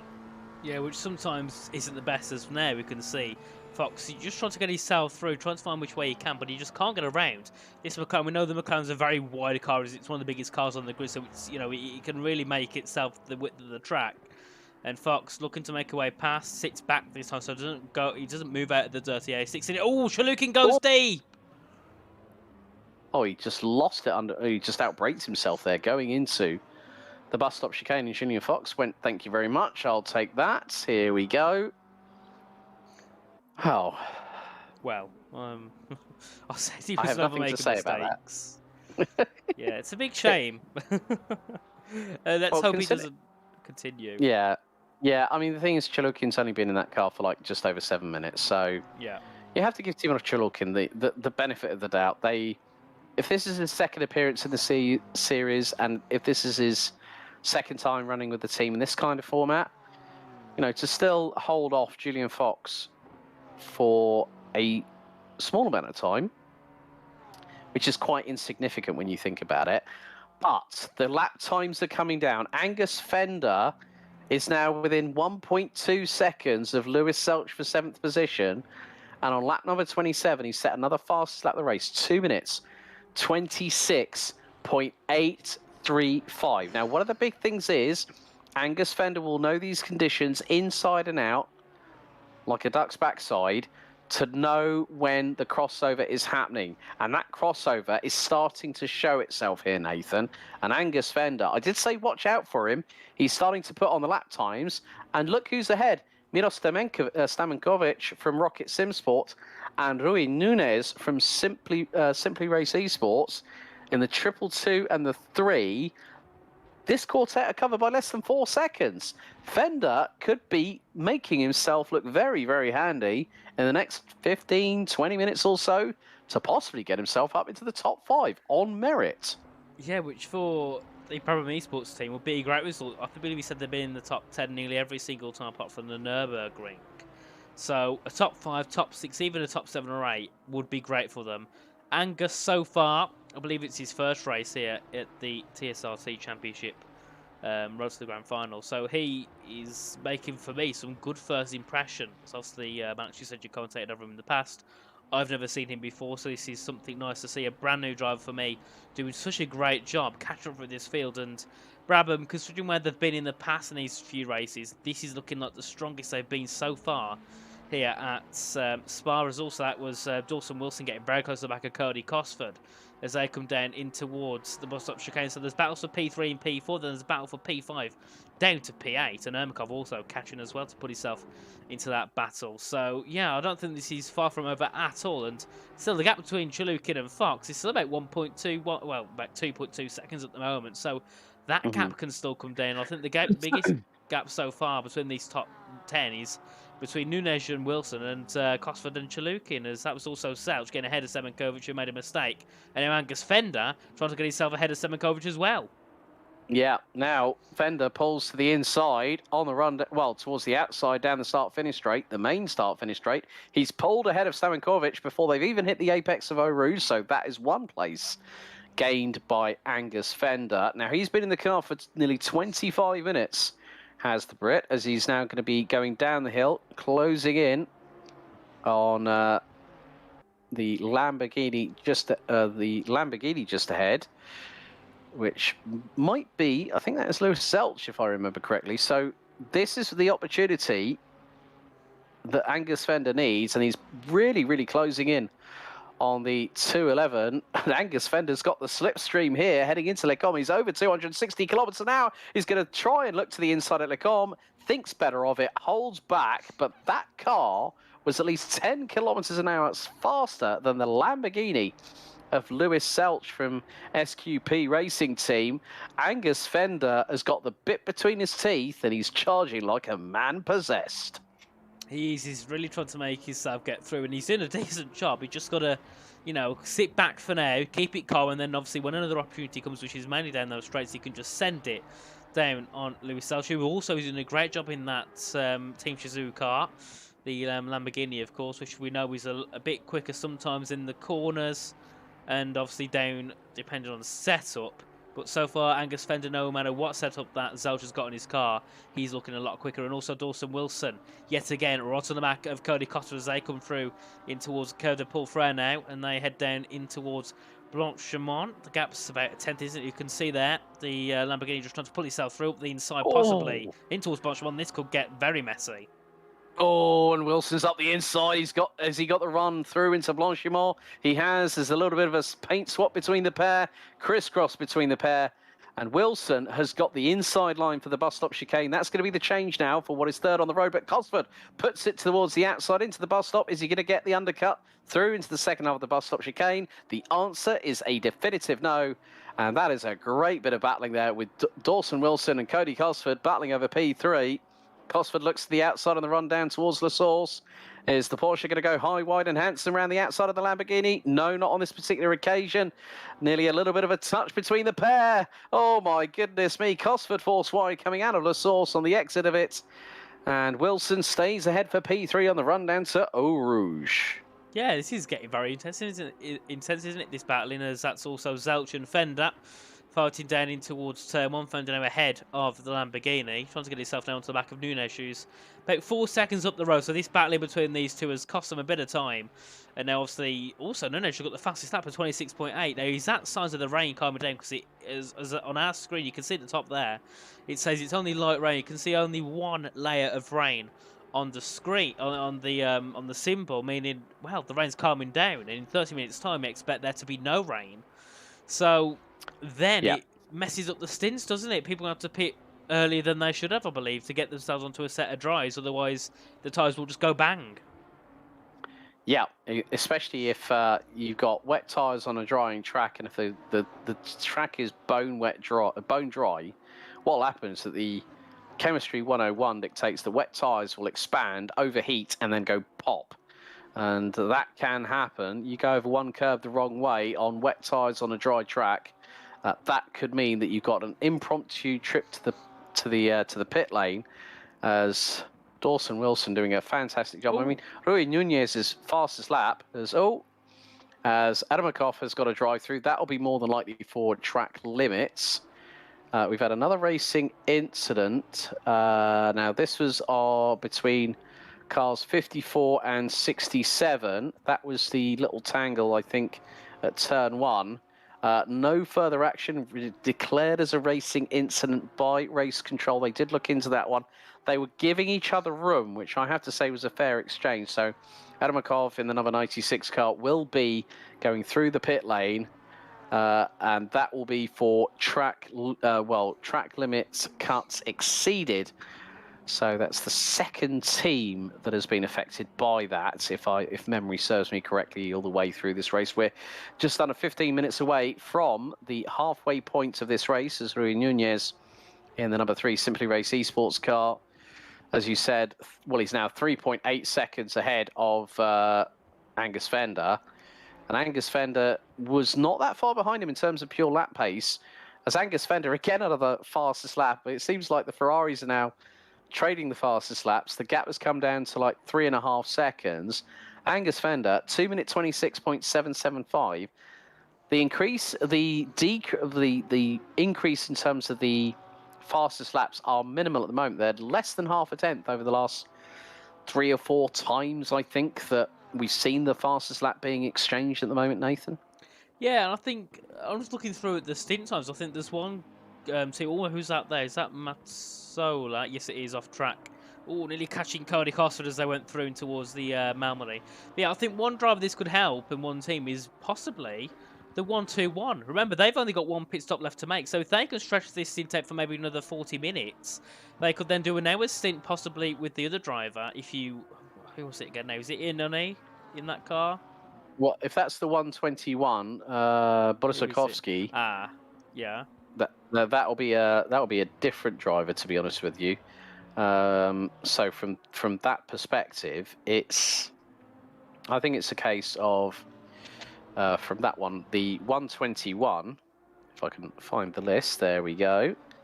Panifirov would be the other driver going through into that car. But then the biggest thing is that Brzezinski has been in that car for over an hour. I think coming up to yeah. So he's been in that car for, I think Brzezinski will have less than half an hour to be in that car. Mm-hmm. Well, it's going to be less than half an hour, because Brzezinski did 42 minutes in the first stint. Then Panifirov got in the car for, I think, about a lap, lost the back end, dropped the car back down to the tail end of the field, and then Brzezinski got back behind the wheel. So he's done 42 minutes in the first one, 29 minutes, well, coming up to the half-hour mark. So Brzezinski has done pretty much every single lap bar one so far. So that says to me that Brzezinski has to go into the pits in about 28 minutes time, maybe less than that. Well, that could help possibly that team there, 1-2-1, get themselves a position or two, possibly towards that top 10 there. About 15 seconds back from Hemsov, 30 back from Ermakov, then 4 back from Rashk. So that's about 50 seconds to the guy in P-Dive. So possibly we've only have to make 1 pit stop, and they can get Panfirov to the end from about 1 hour and 30 minutes. They could make that work in their favour, because obviously it says there in 10 minutes it's dry, 30 minutes it's dry, meaning now I would believe the rain's probably going to go for the race. They can pit onto a dry set of tyres, and then take Panfirov to the end. So this could be a strategy that could work out from just a small mistake they made. The only question that I have to answer that is, could the rain come back? Well, it could, but no teams know that, do they? So I think at this point it's maybe a risk that they're going to have to take, and it's either going to work out heavily or not work out at all. So, yeah, I think that's the issue you have when it's these wet races. You don't know what's going to happen. Especially as we know that with Spa, sometimes it can be bone dry one part of the circuit, and the other one where it's completely sopping wet. It's like an otter's habitat. To be honest with you, it can be that. I wouldn't say the fact of discombobulating people, but it's more a case of like saying, how do we respond do we go out, you know, if it starts raining, do we get that car back in for another lap? And Nathan, Yep. now the crossover points are starting to happen. We've hit the low 226s courtesy of Angus Fender. On lap 31, he put in a 2-minute 26.055. Previous fastest lap was by Dawson Wilson, a 2-minute 26.435. Timur Chelukin even put in a fastest lap of a 2-minute 26.525. So from when Angus Fender put in on a few laps ago at about 8 o'clock this evening, he put in a 2-minute 26.775. Luis Nunez has just gone 2:25 for the first time. So now we're seeing, we could see a dry line, I think probably within the next 5 minutes, start. Yeah, I've just seen a little bit of a dry line when they're coming out of La Source, a small dry line starting to emerge.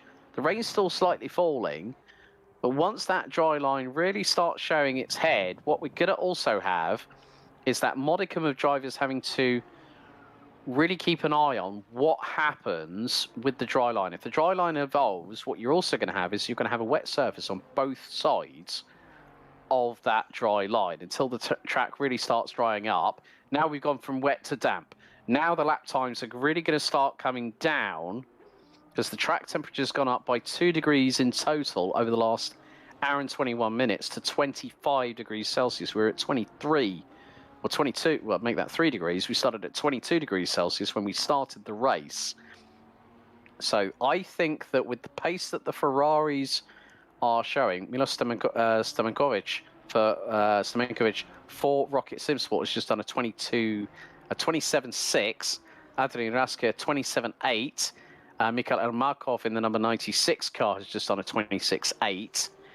And that's for the Armamentario number 96 Huracan. We are now seeing that even Gillian Fox has just put in a personal best, 26.5. So these lap times are starting to come down. And Angus Fender, I don't think is going to be that well. He's 2.9 seconds behind Luis Nunez. He's got Simone Mazzola just in front, so the blue flags will be waving at the number 202. I think that in the next 10 to 15 minutes, we're going to be going a lot closer to possibly a 2-minute 23, 2-minute 20, 2-minute 24, maybe even getting closer and closer to the 220s. Yeah, and then that really makes you start to think, right, we need to pit and get ourselves on a new set of tyres. As that was Fender overtaking, I believe, Mazzola, who's obviously a lapped car, and just moving himself out the way there for the Brabham Esports driver. But yeah, it makes it interesting, the fact of now, I think probably in about 15-20 minutes time you could pit onto a set of dry compounded tyres, and obviously depending on your pit stops, I think that does fit into about where you should pit. Maybe we'll say it's about 1 hour and 30 would be where you'd be pitting for your second time. Then obviously 45 minutes would be where you're pitting for your third time. If you leave your going on to your third stint about maybe 15 minutes later, so you pit around 1 hour and 15, then you could do another 45 minutes and then pit your final pit stop at about half an hour to the end, as long as it stays dry. So another 20 minutes on this before it goes dry, and then stretch out till about half an hour to the end and then pit, I think, at the moment, is probably the best thing to do when it comes to time management, for now at least. Yeah, definitely the case. But Angus Fender just trying to keep those wet tyres on the wetter parts of the circuit, you know, sometimes pulling to the right-hand side of the Kemmel Straight as opposed to the left-hand side, which is where we'll predominantly see the dry line. I mean, looking at it from this perspective, Ballas Esports, Simply Race Esports number 3, and Brabham, and then also the 67 of Armamentario Torpedo Attack, those pretty much pitted with about 45 minutes completed. So they'll be effectively doing a second driver stop. But I'm looking at it from this perspective, as you said, there could be teams that could be running for a little bit longer, get to when the track is either greasy or when it goes to dry. If that happens, so that evolves quickly over the next 15-20 minutes, they can afford to maybe elongate these pit stops and do their penultimate driver change a little bit later than planned. Yeah, I think I think we'll see multiple different strategies. We might see some teams undercutting it. We'll definitely see some teams overcutting it. And I think towards the end, I think the top 2 will have a difference. I think maybe Wilson and Dane won't get any higher than 3rd. But I think Wilson all the way down to possibly Semenkovic can all have changes in position, along with the top 2. But I think none of those will get higher than 3rd. So, yeah, it's going to be an interesting finale. At the moment, you can't really call who will take 3rd, because you've got Wilson 3 seconds ahead of Cosford 5 seconds ahead of Nunes 2 seconds ahead of Fender 5 seconds ahead of Zelch, and then you've got Zelch 5 seconds ahead of Semenkovic. So, relatively, when you think of an endurance race, it is quite close between those 6 drivers. So all to play for, I think, for those 6 teams. And obviously the top 2 between Chalukin and Fox. Obviously they'll swap back to Lang. Well, near the end, actually, no, the end will be Fox and Chalukin again, because we'll swap to Lang and Polyakov, but then we'll have to swap back at the end on the final pit stop to Fox and Chalukin. So what we see now should be what we see in the final stages of the race. Yeah, it is going to be interesting. So stick with us for the next hour and a half or so as we go along with what is occurring out on track. There's Cody Cosford for the Gatterchain Ballast Esports crew in the number 54 Porsche 992.1 GT3. Very lovely looking car. 4-litre flat 6 engine mounted over the rear axle. Lovely liveries, as we always come to see in sim racing. Love the amount of variance that we tend to have. Top speed, the fastest top speed so far, it is in the hands of F1 Memes number 13's Timur Chalukin with a top speed of 264 kilometers an hour, closely followed by Angus Fender on 263 in terms of maximum speed, but we could see closer to 270 kilometers an hour depending on how quickly the track evolves. It's still damp at the moment. There's still some rain. Well, a spittle of rain, I would class it, Nathan, hitting the track here at Spa. Yeah, well, it says in 10 minutes it'll be dry. It's said that for the past 5, so I think we're getting very close now to that point where the rain says, yeah, goodbye. We're going to go back to normal conditions, which are nice conditions for many drivers. And they sort of think, well, did drivers use the wet setup or the dry setup? I think, you think of it, the fact that it's side wet, they would have probably used the wet setup to start. So we might see sometimes a bit slower than usual on these setups, but it won't be much slower. Obviously, these drivers, no matter what setup they use, they can all be very, very quick. And, they can be within, even on a wet setup, they can still be within, 5 or 6 cents of their dry setup times. I'll keep noticing on that Ferrari, it looks like it's got a McDonald's straw sticking out to the top of it. Is it plastic or paper? Well, I'd hope it's none of them. That'll be the roof aerial normally associated with that car anyway. I thought it was like a miniature periscope. Angus Fender's got exactly the same on his Ferrari as well. So for those wondering, that would be normally where the main sort of aerial for radio communications if it was IRL GT3 racing. But yeah, that gap is coming down between Nunes and Fender. Fender's just gone on... Whoa, hold the phone, Angus Fender. What a lap time from him. Last time out, it was Julian Fox who put in a 2-minute 25.780. Angus Fender has gone nearly half a second quicker on lap number 35. Fastest lap of the race for the number 62 Brabham Esports car. A 2-minute 25.290. And look at the gap between him and Rui Nunez for Simply Race Esports in the number 3. That gap is now under 1.9 seconds. Fender again is trying to get Brabham Esports into the top 5 as we are less than 60 seconds away from the halfway point of this race. And then you start to think, well, what would have happened if Melho didn't have that incident at the start? Would Fender and Melho be fighting for a top 3 at this point? And I think, in my eyes, the answer is yes. Angus, in my eyes at the moment, is probably quickest on track, along with Benjamin Lang when he was on. I think those are the 2 quickest that we've had so far in this session. But Fender, he's putting 5 tenths to Fox, and then he's putting 1.2 seconds to Chalukin along with Wilson. He's put 1.6 seconds to Cosford. He's put 7 tenths to Nunes, 1.5 seconds to Zelch. He's on fire at this point in the race, and the gap's about 1.7. It's slowly coming down to Nunes, and then it's 3 seconds to Cosford and 4 seconds to Wilson. So he's only realistically 10 seconds off a podium, and with his pace, if he finishes the race off, there's no reason why he can't get a podium if he can time this strategy right. We're at 1 minute and 30 minutes in, so we're halfway through at this point. As you can see the radio there telling Angus Fender he's on good pace to keep it up. So I can copy that. He's doing a great job so far, and you can see as well, there's no rain in the sky. It's gone. So we're on damp conditions now, but very shortly there'll be dry conditions. You can see more dry lines coming up. You can even see now the slipstream, the tyre skid marks now onto track. This is gonna be the point of where we say, right, when do you start to pit for dry tyres? Oh, Angus Fender is the first driver getting so close to the high 2 minute 24s. He's just done a 25.055. And that gap is now 1.7 seconds between him and Rui Nunes in the number 3 car. So they're going to go down the hill through into Eau Rouge. I think Fender's just trying to keep a really, really good pace. Here's Mikhail Ermakov for the Armamentario Community car, the number 96 car, rounding out the top 10 behind the number 97.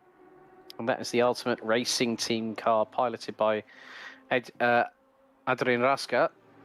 So this is the battle for P9, and now there's no real major spray. There'll still be some flex coming off of the rear diffusers on these GT3 cars, so no surprise that Ermakov's windscreen wiper is going like the clappers on that front windscreen of that Lamborghini Huracan GT3 Evo 2 as he dives into the pit lane at the halfway point. So the number 96, Ermakov has done nearly 50 minutes of driving. Nearly 50 minutes of driving. Rybakov did nearly 40 minutes in the opening stint. So, yeah, that's going to be... I mean, Ermakov did have to do a pit stop because of a drive-through penalty for track limits being abused. And Angus Fender is still trying to close on Rui Nunes, who is actually responding and has done a 25.380 on the previous lap. So I think now that the track's starting to dry up a little bit here, Nathan, things are going to be a little bit closer than people might expect. Now I'm just going to keep an eye on what's happening between... Oh, Cody Cosford is being reeled in by the 2 Ferraris behind, and he's only fractionally ahead of Rui Nunes. So the battle for 4th place is on. So the 2 Ferraris have really got the run on the Porsches. Cody Cosford's previous lap time was a 26.580. Yeah. He was 1, and Nunes is ahead because Cosford has gone into the pit lane. Fender's going over for another lap. So Ballas Esports, so Cody Cosford just after 46.5 minutes, peels into pit lane just after the halfway point. So Ballas might be going with the conventional strategy of now, because it's damp and the track temperature has gone to 26 degrees Celsius, air temperature 20, that means straight away to me, this track will go from damp to greasy to dry very, very quickly indeed. You can't see any sort of rain or water being thrown from the diffuser of Nunes towards the front windscreen of Fender, so the visibility is actually pretty good right now. Yeah, you can see there's lots of dry lines. You can see there, Nunes going down towards Lake. I've had to move over to the right hand side just to grab himself a bit of that wet, wet part of track, just to help his tyres and cool them down a bit. Because obviously we know that wet tyres in dry conditions, they overheat very quickly, which is not what you want because it can lead to either really bad tyre wear and losing lots of time. It can also lower the grip on the tyres as well, and also a risk of the tyres just puncturing or blowing up, which is not what any of these drivers would want. So surely now, the likes of Fender and Nunes will be thinking, right, we need to pit soon. So Malho, get ready, and Nunes' teammate, was that Willemot as well? They'll need to get ready to jump back in the car because, the track's dry and they need to get themselves a set of soft boots on. Yeah, good. Big thanks to Average Sharpie for saying track taking a while to dry out as it's cloudy still. He's one of the people behind the scenes here at the Sim Racing Collective. But Angus Fender is about 1.5 seconds behind Rui Nunes as they make their way out of Coeur Frère on the run down towards Blanchimont. They now keep an eye on the speeds as the 67 goes through at 235 kilometers an hour. Rui Nunez is at 250 kilometers an hour heading into Blochemont. So they are hitting the traditional sort of speeds that we're now seeing at this moment. So this is probably going to be the case of the crossover point getting very, very close indeed. So Nunez and Fender both stay out. They stay out at the moment. Raska for the number 97 car, the Ultimate Racing Team, has peeled into pit lane after nearly 47 minutes in the car. So they look to be doing the next 45 minutes probably with Pavel Steiner behind the wheel. They've recovered up to 9th position. As Vitvoet now back behind the wheel of the number 54 Ballast Esports car. That's down in 9th position. Yeah, this is going to be... I mean, if you're in the top 8 at the moment, maybe make that the top 9 with Adrian Raska. I mean, it's a very, very long pit lane, so you're probably spending about the best part of nearly 50 to 60 seconds going into the pit box. If you are changing drivers, that is going to have a set amount of time, so you've got to allow for that. But then one of the biggest things that teams do not need to do now is drop the ball and speed in the pit lane. If you do not hit that pit lane speed limiter in first gear, 50 kph, you are going to get a slam dunk stop go 30, which you're going to have to serve in another 3 laps. You will have no choice. And if that happens to, God forbid, Team 1, FF, Formula 1 memes, the 67 of Armamentario Torpedo Attack, that is your opportunity of either going for a podium or a race win. Done. Yeah. You will not be able to come back from that. If you got a stop go 30 on the first pit stop, you can brush that one off, dust yourself off, sweep it under the carpet. Track is now greasy. Track is now starting to evolve, and the lap times will be reflective of that. I'm waiting to see who is going to be the first driver that puts in a 2-minute 24. Can it be this man here, Angus Fender for Brabham Esports, powered by Eau Rouge and the 62 Ferrari, because there are dry lines showing all over the shop. Yeah, I think Angus Fender's one of the ones that you could safely bet on getting the first 24 on the board as we come through. And currently we got Julian Fox's asset was a 25.6. We had Chalukin on a 25.4, Wilson 25.9. And we can see Hemsoft's also in the pit lane now, along with the top 2, Fox and Chalukin, into the pit lane. So they are done on this. So it'll be Benjamin Lang back in car 144. And then in car number 13, it will be Polikov, I believe. And then also Wilson in the pits and Fender. Does Nunes go into pits? Yes, he does. Fender pits. Does Luis Zelch also pit? That will be Matej De Campo jumping into their car for Team Shazoo. No, he stays out. So Zelch, one of the only top 6 to stay out on tracks. Domenkovic is coming down in towards this next part of the track. He's coming down in towards the bus stop chicane. We'll see. Does he decide to go into the pit lane? Yes, he does. So only one of the top 7 stays out, and that is Luis Zelch for Team YouTube. And we saw last time, didn't we, Alex? They stayed out on the first stint, didn't they? Yeah, Mattia De Campo was in the car for nearly an hour. So yeah, they might have an alternative strategy. There's Luciano Vidvoet, the Dutch driver from Gadachain Ballast Esports, and the 54 Porsche, currently running P8, making their way through into the Pif Paf or the Fania chicane before the rundown to turn 14 here at Stavelot. And there we see an onboard showing the inputs from the steering wheel perspective, looking backwards towards the driver. So it's going to be nip and tuck, and if any, so Zelch is in the de facto lead of the race at the moment. We have got another tie for the top speed of the race at 266 kph. That's between Angus Fender from Brabham Esports and Timur Chalukin from the F1 Memes number 13 crew on 266 kph. So what we will see is Benjamin Lange and Nikolai Polyakov will be back behind the wheel of those respective cars in the 144 Porsche and the 13 McLaren as Luciano Vitvoet comes across the line and going down the hill. He will get a real turn of speed, hard on the brakes, first gear, and about 60 kph on the apex of La Source. Down the hill, starting to accelerate in that. Oh, Wilson's got to stop, go 30. The 67 has just got pinged for a stop, go 30 for speeding in the pit lane. Oh, dearie me. So that would not have been Wilson. That will have been Stazak. Oh, dearie me. The 63 have thrown away a podium. Yep, and then this is Fender defending from Whitford in towards the Lacombe chicane. Obviously, Whitford pitting before, well, Malho, sorry, pitted afterwards compared to the Porsche. Now you can see the undercut working heavily, but that's ruined it, hasn't it, for the Armamentario torpedo attack? And Alex, I feel like you cursed that because you said at the start one of those three could get one. And it was one of them. Well, the thing is, I don't believe in the commentator's curse. I believe in there could be a fate of circumstance happening, and it did happen. So I don't, as Louis Zelch now jumps into pit lane and will hand over that car to Mattia Di Campo. Yeah, I've never been, like myself and Lewis McGlade, we do not believe in... we do not believe in the commentator's curse. It can be fate of circumstance. It can happen. Just by simply calling it, it doesn't necessarily mean it's a curse on a team. It's just that you never know it might happen. It's predictive reality.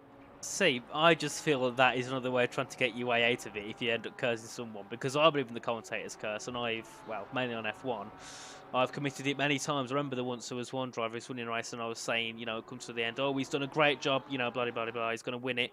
Went into the final corner here at Spa, and he binned it into the wall. So... Yeah, it can happen. It can happen. There's... Motorsport has the biggest thing that I like. Unpredictability, because you never know what might happen. Oh, correct. Right. Oh! Angus Fender trying to go into the pit lane to hand over the car, and that was that the 67? That was Dawson Wilson trying to. That was Rafael Stazak going into the pit lane. I think he was going to serve it, and Malho's coming through. Oh, Malho was coming. And Brabham have had something else which has ruined their race. Unfortunately, Malho's been behind the wheel every time they've been done over, and this time, yeah, that's not good at all. But look at this. Louis Self is going to come out quite far back because he's actually behind Malho by a significant amount, considering Malho was just turned around nearly down at the bus stop chicane. That's De Campo that's just got behind the wheel of that car, so he's been handed that car over by Louis Self. Yeah, I mean... And we've just had our first lap time in the 223s. Oh, something's going right for the 202 car.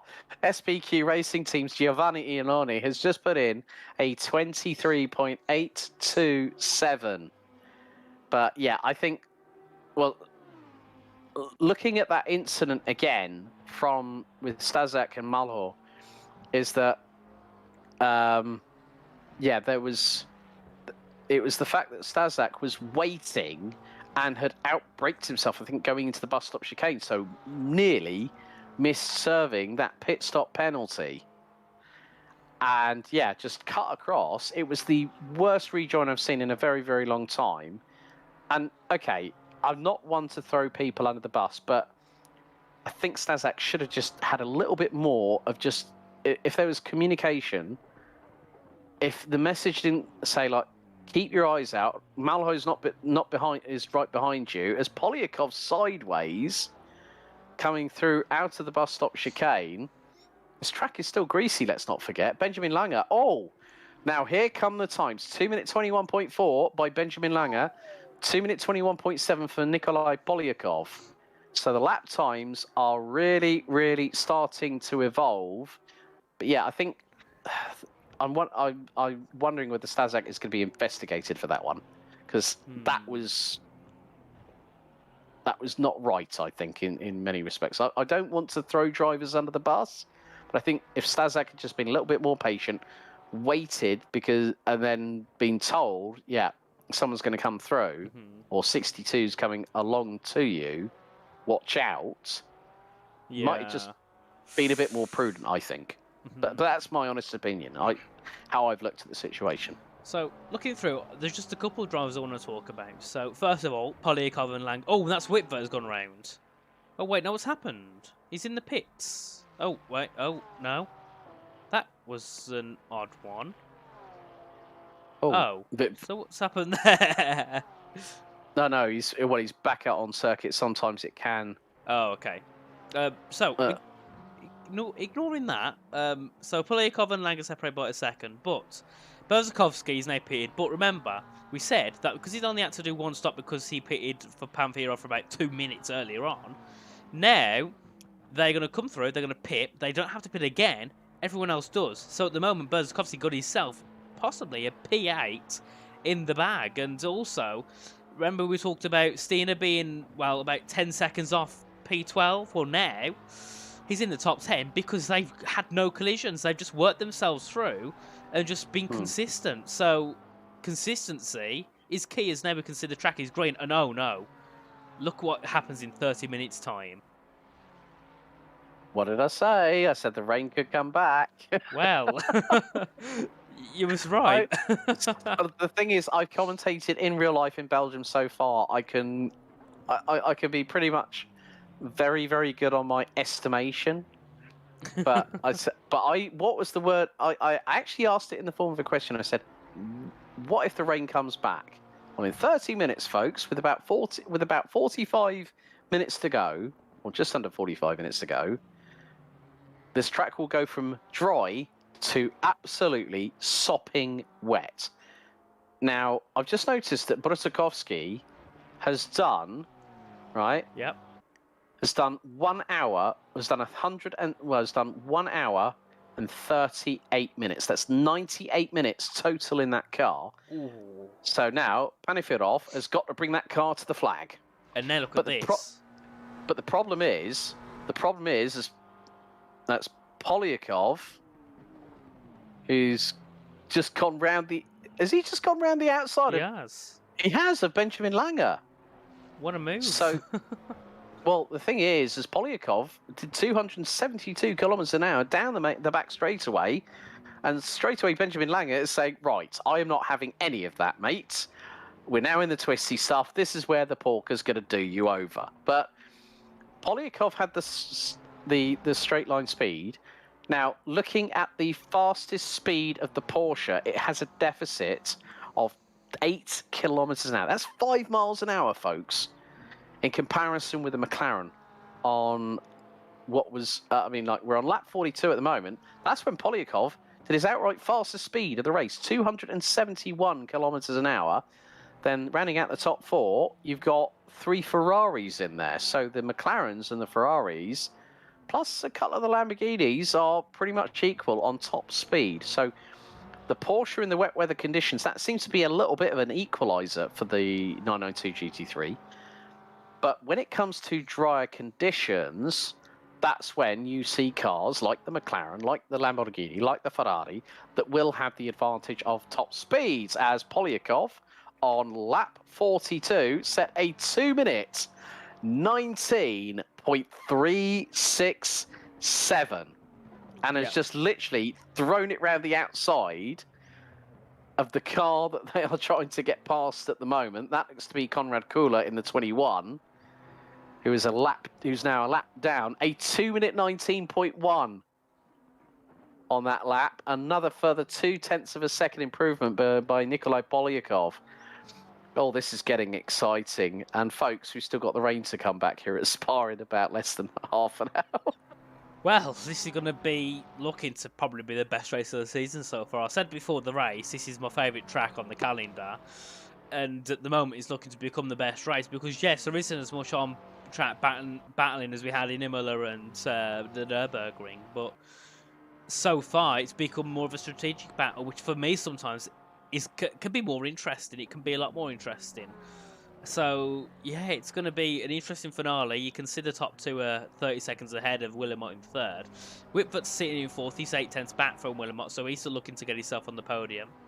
You've got, where is he? Malho, he's sitting 4.9 seconds back from Whitford. So, considering he had that incident down with Stazak at the bus stop chicane, Brabham is still making it work, and they're only about 7 seconds off of a podium, which is, well, that's gone down since it was about 10 seconds before they pitted, so they've still made it work, surprisingly, considering they've had an incident, and still lost a lot of time due to that. Yeah, very true. But I mean, the thing is, looking at it from this perspective, now we did say that the rain is going to be hitting in about half an hour. So I'm trying to do the maths on this. So Rafael Malho for Brabham Esports has been in the car now for another 10 minutes. He's done, let's say, 55 minutes in total. Angus Fender has done 51 minutes behind the wheel of the car, which means that if Malho can do another, let's say, half an hour behind the wheel of that car, get the laps in, try and close the gap up to those in front, then that, if the rain comes back, we know that Angus Fender was absolutely mustard in not just the wet conditions, but the fact that the track was drying and got faster and faster and was setting fastest laps. I could possibly see that. I'm not going to rule out a top 3 for Brabham Esports on this race. I mean, Angus Fender has really brought them back into this fight, and they are currently P5 on merit. Okay, granted, Rafael Malho has had an absolute mare of a race, but Angus Fender has put the rest of the jigsaw puzzle together and said to Rafael, okay, right, you've got dry running. You don't have to worry about wet conditions. Just go out there, do your stint, bring the car back to me, and let's see if we can bring it home. So effectively, we've got what, 68, let's say 69 minutes on the counter left.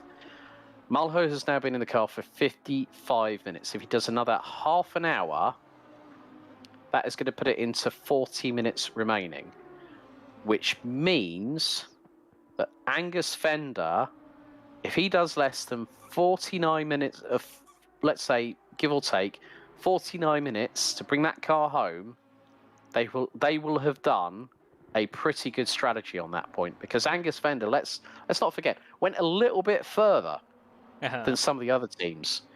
Grant Willimot and Rui Nunez have matched them in terms of their stints.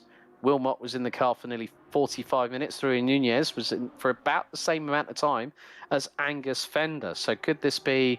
Oh, right. 67 has just got a 10-second time penalty. We are awaiting from what that will be. That is probably going to be causing a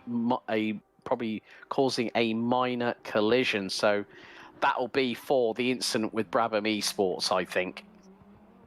Yeah, well,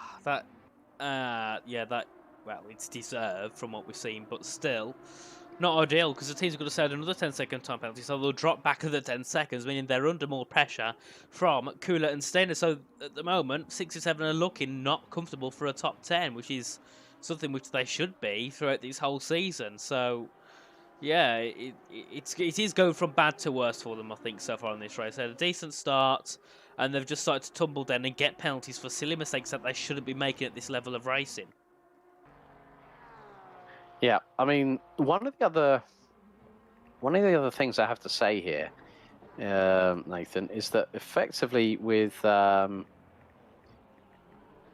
I mean, Nikita Brzezinski in the number 121 car. Now, looking at his stint times, Brzezinski really can't do any more time in that car. No, so Panfirov's going to take it to the end. Yeah. But the thing is that car came into the pits for what we would have determined its last pit stop with an hour and 12 minutes to go. But Panfirov is going to have to do another stop. The reason being, there is not going to be enough fuel in that Lamborghini unless he starts lifting and coasting. And this is one of the worst circuits to do it at. That car, I think, will not be scoring significant points in this round. And the reason why I say that, folks, where is that car at the moment? It is currently third in the series on 149 points. The 67, I mean, I'm looking at who are going to be the biggest gainers out of this. Brabham Esports, definitely going to gain out of this. I mean, top 5 finish. Top 5, that's 67 points. That's going to bump them up the order. Big time, because obviously they've taken into consideration drop scores from the worst score of the first 3 rounds of the season. So if Brabham Esports, if they get that amount of points, So P5, 67. Brabham are currently on 113. That's going to put them on 180 points. 121. If they get 12th, that's 46. Oh, things are going to be so much closer, I think, for the top 3 going to the final round on the 19th of August in 2 weeks' time at Silverstone. This could be the point in that Spa has been one of those races where the apple cart has been well and truly upset. Yeah, it's going to come down to a great race, is it? The final, because obviously they only is it the top 6 that go through, isn't it? And then it's the top it's the top 3 that go through to the actual grand finals in the GT3 class. Okay. 4th and 5th will get a slot at the grand finals for GT4, and then 6th, 7th, and 8th will go into a playoff for the grand finals GT4 that takes place in October 2023. And then the top 3 overall in the GT4 playoff then are awarded the final GT4 spots at the grand finals. Because the thing is, at the grand finals, the drivers who are participating will not only be representatives for the team that they're racing for, but the team itself will be a representative of the community they won the slot from. So that team will not just be, let's say, if it's Team 1FF, for instance, they won't just be representing themselves, but they will be representing the sim racing collective in general, and anyone else that qualifies through the top 3. It's a great system, but a confusing system, to say the least. It is, but I hope that for the folks at home, that my understanding of it is that if you get in the top 3, you go through to GT3.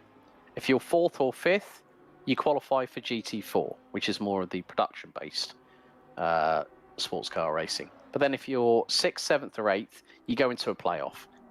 And those teams will be competing for one of 3 spots in the grand finals for GT4. So who knows that if we get 6th, 7th, and 8th, and all 3 teams qualify for the grand finals, then there'll be an abundance of sim racing collective representatives at the grand finals for the SimGrid VCO Grand Finals. Of course, SimGrid, run by the legend and real-life sports car racer, and a man that's also been doing a lot of jet setting, who's recently at the Barcelona premiere of Gran Turismo, David Perel, who's also made his first foray back into karting after a decade earlier on this year when I had the pleasure of meeting up with him and commentating on him. And then also VCO Esports, chaired by the man Florian Hasper, absolutely brilliant guy, who's also been in motorsport for quite a few years. I've known the guy for over a decade, since we both met up in DTM when he was working with BMW Motorsport as part of their communications and PR team. But yeah, I think it's a great initiative having SimGrid and VCO partner up once again. But yeah, I mean, it's all about what happens now, because the track's green. It's going to go to dry, but then it's going to go to damp, greasy, damp, and then wet again before we hit the checkered. So, yeah, I think Panafidov is going to have to come in for another pit stop. It's going to be, I think it's going to be stretch that stint out as much as possible, and then he's going to have to come in for a splash and dash. He's got no other option, because there is no way on God's green earth that the Lamborghini Huracan GT3 Evo 2 is going to do an hour and 12 minutes on a full tank of fuel. So maybe he pits before the rain arrives and then goes back out. And hopefully the rain isn't bad enough that you have to pick. So I know at the Nürburgring, the rain came down about 10 minutes before the end, and we did make the last 10 minutes without anyone pitting onto wet. So if he pits in about 10 minutes' time, maybe he can then make it to the end. And if the rain isn't too heavy, he could stay out until the end. Well, but the issue, no, because the issue is with Berzakovsky, how many minutes did you say he did? 98? Well, the thing is, they've done their 3 mandatory pit stops, and what's more, every single time they have done a mandatory driver change. So the only way that they can circumvent, like say, if it's a mandatory driver change on every single pit stop, and that's even if you exceed 3, could it be the fact that Berzakovsky goes out for a lap, comes back in? That's what I mean. That's the only... because it doesn't say about the fact of how many pit stops. If you're making 4, they're going to effectively make. They're going to make. Yeah, that's going to be 5 pit stops that they're going to have to make in total, and that will completely screw up their positioning in the standings. They'll probably still be in the top 5, but they'll have a fight on their hands for the top 3. I mean, you know what I'm going to do is I'm going to do some calculations based on the current positions and taking into account the drop scores that the teams have got at the moment to give us an idea of what the virtual standings are at the moment with just under an hour to go.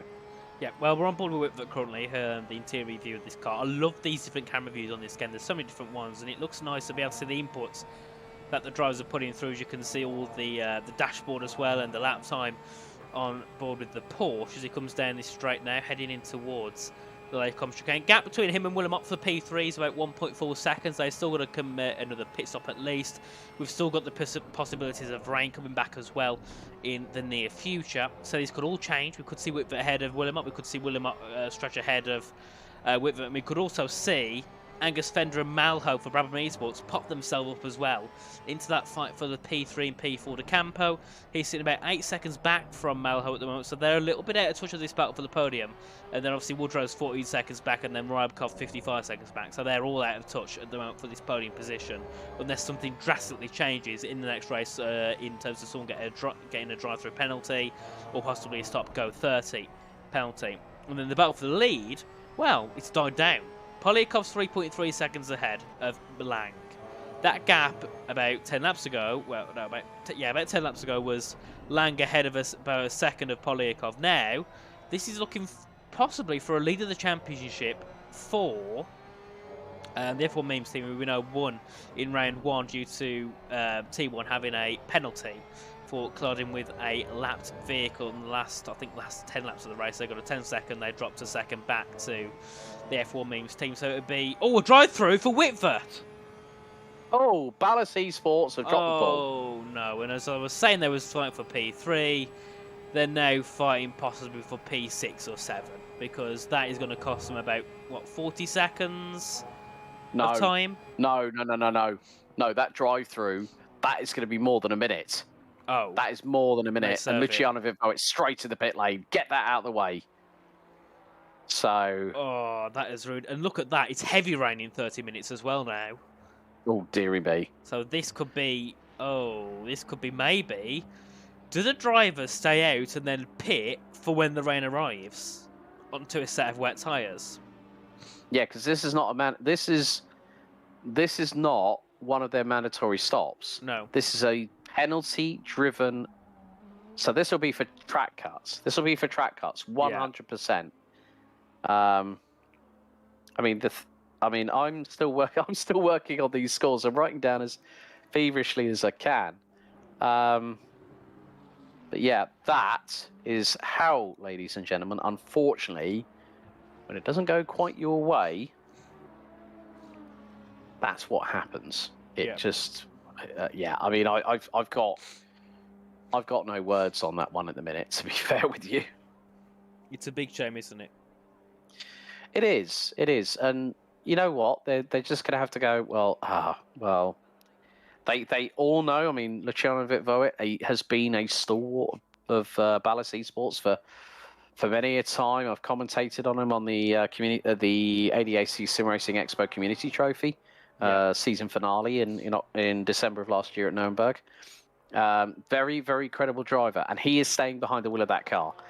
And as you can see, because it was a penalty, they still have one more pit stop. So Luciano Vitvoet will be pounding that throttle pedal like a madman to try and get that car as far up the field in order to mitigate what is currently happening out on track. And that is not what Ballas Esports needed right now. No, they're 31 seconds behind Woodrow, and they're about 45 seconds back from De Campo. And then effectively to Willem, they're about 50 seconds back. So they've lost so much time there, nearly a minute of time. And they're 25 seconds ahead of Rybakov. So they're clear of the Car 96 but they are nowhere near the car 222. That is for Ryan Woodrow, I believe. Simply Race Esports or SPQ, one of the two. As we come through in towards P1 with Luciano Whitver, who's he's been decent on pace, but that one mistake there has pretty much ruined their chances of a podium. I think it is pretty much done, as now we can see on the timing boards for the weather, 10 minutes time, the rain arrives. Only light rain to start off with, but then in estimated 30 minutes of time, we have the heavy rain, which will come down onto the track and which will make the drivers be pretty much forced, probably, into another pit stop. So this is where we start to see, do drivers stay out and pit soon onto a set of dries and have to pit for a set of wets, or do they stay out and pit onto a set of wets? Because we're going to remember, yes, you would stay out at this point and go out, but you've got to remember we've got the mandatory, well, the pit stops will be fine because they'll have to make one pit stop anyway, but we've got the driver swap. Remember, you can only run 100 minutes in your car, and if there's drivers that have run about 90 before pitting, then they're in a terrible situation, because if they have to pit, they can do 10 minutes and then have to pit again to put their other driver back into the car. So that's 2 pit stops, that's you 2 minutes down. Then there's also a chance of fuel. If you're not got enough fuel, that's going to ruin you. So just say you're on fuel now that can run you for 5 minutes, you've got to pit. You've then got to pit again if the wet rain, if the wet weather comes. So for some teams it'll work perfectly. For others, it is an absolute disaster. Well, the biggest gainer out of this, I'll be completely honest with you, I've just done some calculations that, virtually speaking, in terms of the championship permutations going into the final round in 2 weeks' time at Silverstone, Team 1FF, if they stay second, they'll only have a 3-point lead over F1 Memes. Oh, That's how close it's going to be. But the biggest gainer at the moment, Simply Race Esports, the number 3. They'll shoot up to 3rd in the championship standings from on 217. Yep, on 217. Then 4th will be Armentario 96. The 67 will be 5th. Armamentario 121, who came in equal 3rd with the 67, will drop to 6th place on 195. So where does Brabham come out in all this, sitting in 4th? I'm working on that. They will be equal 8th on 183. If they move up to 3rd, they get an extra, is it 3 or 4 points per position? If they get, that will be 4. So that will put them ahead of Team Ballast. Team Ballast didn't take part, let's not forget. Yeah. There was no score, so that effectively becomes their dropped round. So, but if, I mean, even if you take, let's say for Simply Race Esports with Grant Willimont behind the wheel, let's say they get 4th, that will still put them on 213 points to still keep them on 3rd. Then that will put Brabham on to 187. So the thing is, we've had it that teams have been disqualified from this competition. Let's not forget as well. If something happens and a team gets disqualified, then that can promote people into into a higher position within the championship. It's not something that I like talking about on sim racing, to be completely honest with you. But anything, as I did allude to earlier on, Nathan, that anything could happen. And what have we had? We've had 2 stop-go 30s during this race. Yep. One of which was one of the teams that I was talking about earlier. Fate of circumstance. I'm sticking to my guns on that one.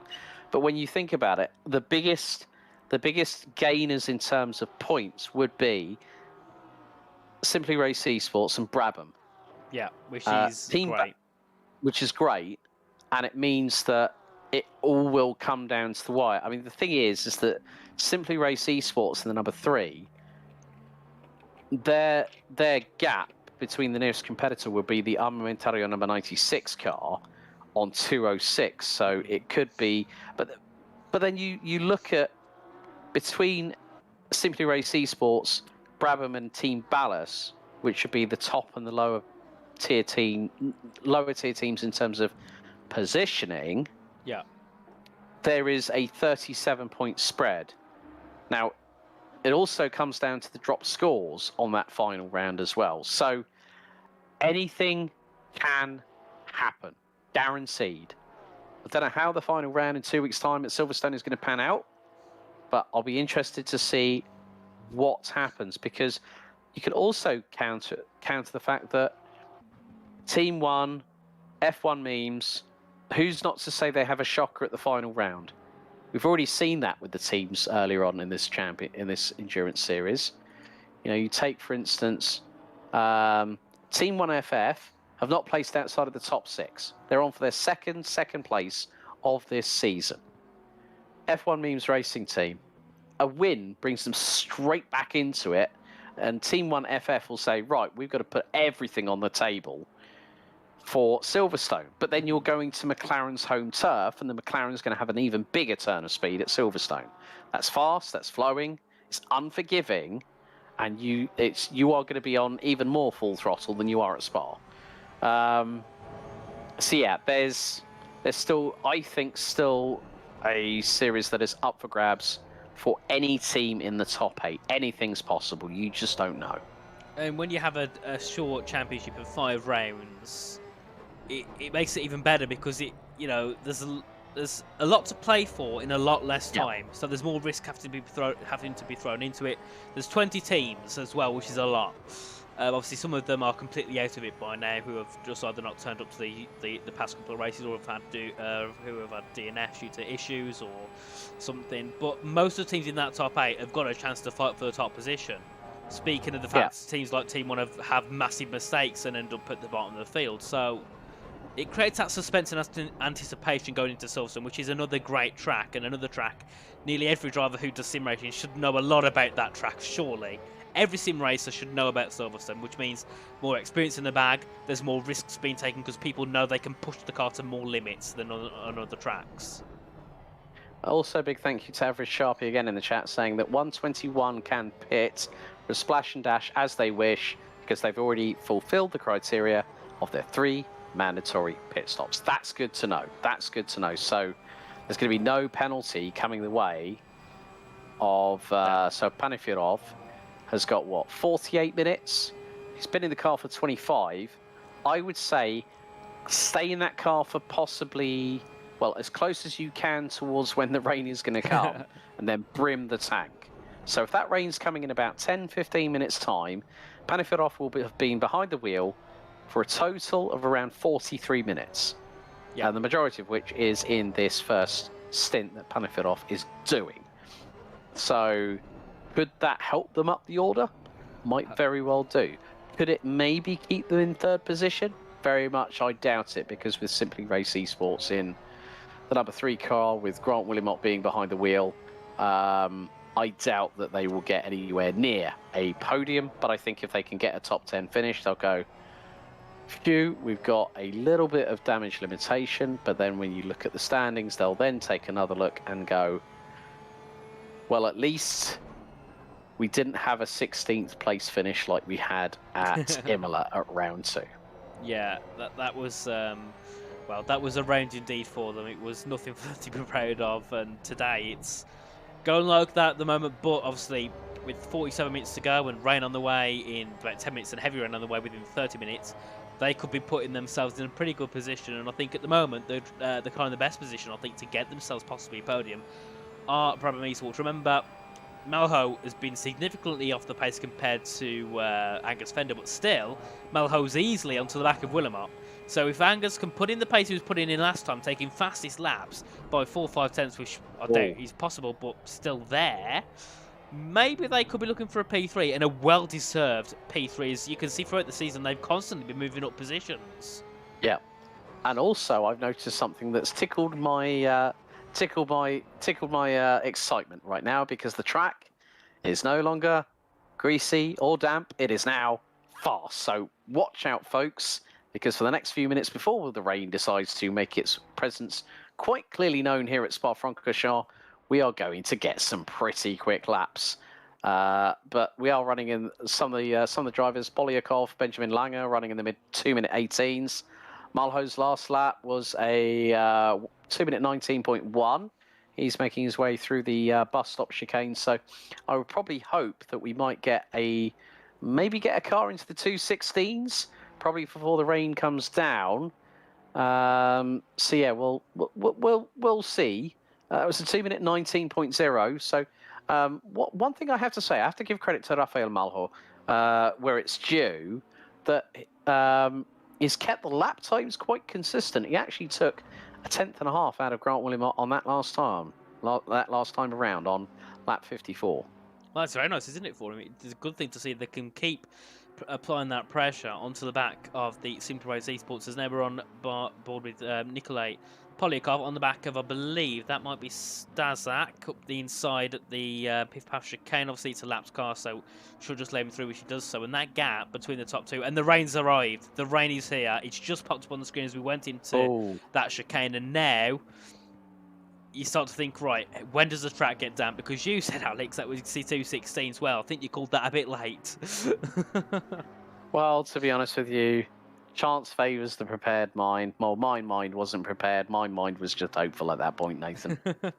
Which is fair. It's Spa as well, isn't it? The rain could come at any point. We could be seeing snow in 5 minutes' time.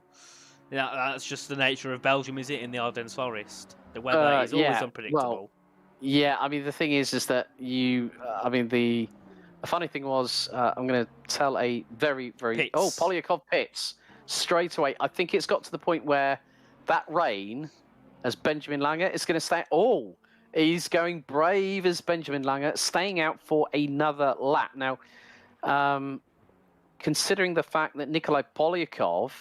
Oh, right. Now, this is going to be the final stop for the 13. Chalukin's going to get back in behind the wheel of the car because Polyakov has done 59 minutes in the first stint, 36.5 in the second one. So that is an hour. That's 95 minutes. So Chalukin has got to do his final stint, and it's at the time when the car, he's now going to have to be showing his sign of adaptability. Grant Willimot goes into the pit lane. What about Rafael Malho? Because he can now hand over to Angus Fender, because there's more than enough time for Angus Fender to take that car to the flag. Mattia de Campo, is he going to pit? Well, he might do one more lap. Ryan Woodrow has been out for, let's have a look. So he's done 57 minutes in the first stint. So 30, oh, come on, crikey. Right, okay. I'm just doing some quick calculation. I think he's, yeah, he might just be, I'm not too sure if he went into the pits. But Benjamin Langer is staying out for another one. Ryan Woodrow has been in that car for 94 minutes total. So I would think, well, Woodrow is in the pit lane. So Polyakov, Wilmot, Rafael Malho will now hand back over to Angus Fender. Ryan Woodrow will now hand over to Milo Stamenkovic on this particular occasion. Let's have a look at Stasiak. Stasiak has been... Well, Stasiak is going to have to pit soon. But if he pits on the next lap, before Dawson Wilson gets in that car's got to serve a 10-second stationary penalty in the pit lane before they get Dawson Wilson gets going again. So, yeah, Benjamin Langer's got the wipers on. That is going to be very, very treacherous. The track's gone damp. So let's have a look at where Timo Chalukin is at the moment. Well, Mattia de Campo went around for another lap. Langer's going to pull right and go into the pits. So that's going to give Julian Fox the mantle of bringing that car home. Yep. And Chalukin is coming through now, down in towards, I believe, Speaker's Corner. And we'll see where he comes out compared to Benjamin Lang, who obviously went one lap extra. Big slide there down in towards Speaker's Corner, obviously on those curbs. Very slippery in these damp conditions, which will obviously soon become wet because we've got about 30 minutes until, well, about 15 to 30 minutes before the predicted heavy rain arrives. Obviously now it's starting to be damp. We've still got the wet weather, the wet track condition to come, which makes it a lot harder. Obviously, remember, at the moment, the wet tyres normally perform worse in the damp conditions than they do in the wets because these tyres are performed for the wet weather and the damp. So kind of on that crossover of sometimes you could try the dry, sometimes you could try the wets, just depending on your driving style and the setup style of the car. It's now Nunes, he's into P4, that obviously the Slippery Esports that Grant Willimot was driving in, and De Campo, does he decide to pit? Yes, he does. So now De Campo and Lang in the pits. Lang is just heading, I believe, in towards his, let's see, is he heading into his pit stop, or is he heading out of his pit stop? We'll see.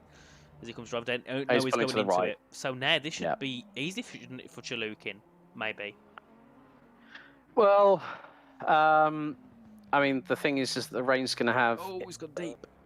Oh, he has gone deep. Well, let's not forget he did that earlier, didn't he, as well? Yeah. Going into the bus stop chicane. That allowed, I think it was Julian Fox to get past. So Julian Fox will be chomping at the bit to go, right, now this, him and Benjamin Langer, they'll be saying to each other, right, we've now got our equaliser back. We've got, you know, you look at it from this perspective, Polyakov set the fastest recorded top speed of 275 kilometers an hour. Julian Fox and Benjamin Langer will now be breathing a sigh of relief because the weather is now going to turn into their favour. Once things got dry, the McLarens and the Ferraris and the Lamborghinis had the top speed advantage over the Porsches by about 7 to 8 kilometers an hour. And now this sort of equalizes things, so it puts everyone on a bit more of an even Stevens, like we had in qualifying, like we had earlier on in the race before things went from wet to dry. So now the Porsche, I think, is going to be a lot more deadly. So I would imagine that Polyakov and Chalukin have got very, very big reasons to be worried right now. I have to admit. Yeah, there's a lot of work for them to do. That was Fender coming through Rouge, and the car slammed right through there, nearly spun around. As you can see, there's a bit of damage on that car, isn't there, on the Brabham Esports? You can see on the right-hand side at the front, there is a bit of scratching on the front. And that could have been due to the contact, couldn't it, with, who was it on, was it Stazak? It was, wasn't it? Yeah. Yeah, Stazak. So that could be a result of that. Well, to be honest with you, aerodynamics will play a bigger part in the dry. Mm-hmm. Okay, they'll still have some sort of effect in wet weather conditions, but with wet weather, it's all about the mechanical grip is going to be a lot more important, along with the assistance that the aerodynamics will give to the car. And at a track like Spa, you want to have that mechanical grip. You want to have that confidence in the car underneath you. And if you don't have confidence in the setup, because the drivers will have probably come into this and thinking, right, okay, do we go full wet? Do we go full dry? Or do we have a mid-range compromising setup that is going to work to our advantage? That's what we're probably going to see. Yeah. I think in the next I would probably say in the next 10 to 15 minutes. Gap between Timur Chalukin and Julian Fox now is 5.5 seconds. And at the moment, Chalukin is now heading down the hill. So is Julian Fox. So I'm now going to keep an eye on the speeds. 43 kilometers an hour is Chalukin going into Eau Rouge. Pretty much the same for Julian Fox. But the McLaren seems to carry a little bit more speed. But it's when we get to the twisty stuff, when we get to Lecombe, Malmedy, Bruxelles, Speaker's Corner, Pouhon, when we get to all the technical stuff, between turns 5 and 14, that's where the Porsche is really, really going to make up the difference. That's how I see it. As the number 211 of now being piloted by Louis Zelch, the Team Shazoo GT Omega rounds out the top 5. I'm going to be interested to see how close Angus Fender can get to Rui Nunez, because he's just taken the best part of nearly 9/10 of a second out of the number 3 car. So who's not to say for Angus Fender versus Rui Nunez? And look, Nunez just went through shot. And they're heading down in towards the Kemmel Straight. There was also the 121 of Panifirov, who just went through behind Nunez. But I think that Fender and Nunez, it's going to be close between the two. But I think that Fender, I'm going to give a little bit of a benefit of the doubt, because knowing on how capable he is in these conditions. Yeah, he's done a great job. He took 9/10 on the last lap out of Nunes. It was 28.0 for Nunes. It was a 27.1 for Fender. So we saw him in the first stint. He was lighted up the time board, fastest lap here, left, right, and centre. So I think he is one who will make it to get himself a podium. The team deserve it. They finished, I believe, 16th in the first race, and they've finished in the top 10 for the last 2 races. A P3 will be something they really want, and it would also help them with their championship battle. They're currently P8. Well, they're currently drawn P8, as Alex said. They could go up into P7. ahead of Balash Esports. So it's something they really need now in this race, and they can't throw it away now. They've got to keep their foot in it. They've got 35 minutes to go, so it's still relatively a long way for Angus Fender to take that car. The track's now wet. It probably won't get much wetter than this unless it becomes a lot heavier. So for now, just keeping it at this level, keeping the pace how it is, and just trying to get yourself onto the back of Nunes even more. You can see the gap goes up in the middle sector, but down in the first. That's obviously due to the setup compared between these two Ferrari cars. As you can see there, Fender basically drifting through that section, just chucking the car in there, and just having all faith in it as he can as he heads down now in towards bus stop chicane. The gap between the top two, 5.5 seconds, so that's not going to come down much. The gap, well, they're doing about 1 or 2 tenths between each other, the top two are, so they're not really going to be fighting for it at this point, so we'll see. Nunes at 27.3, Fender at 27.0, so that gap coming down by 3 tenths, but still not enough if you want to try and get yourself back onto the tail end of that Ferrari.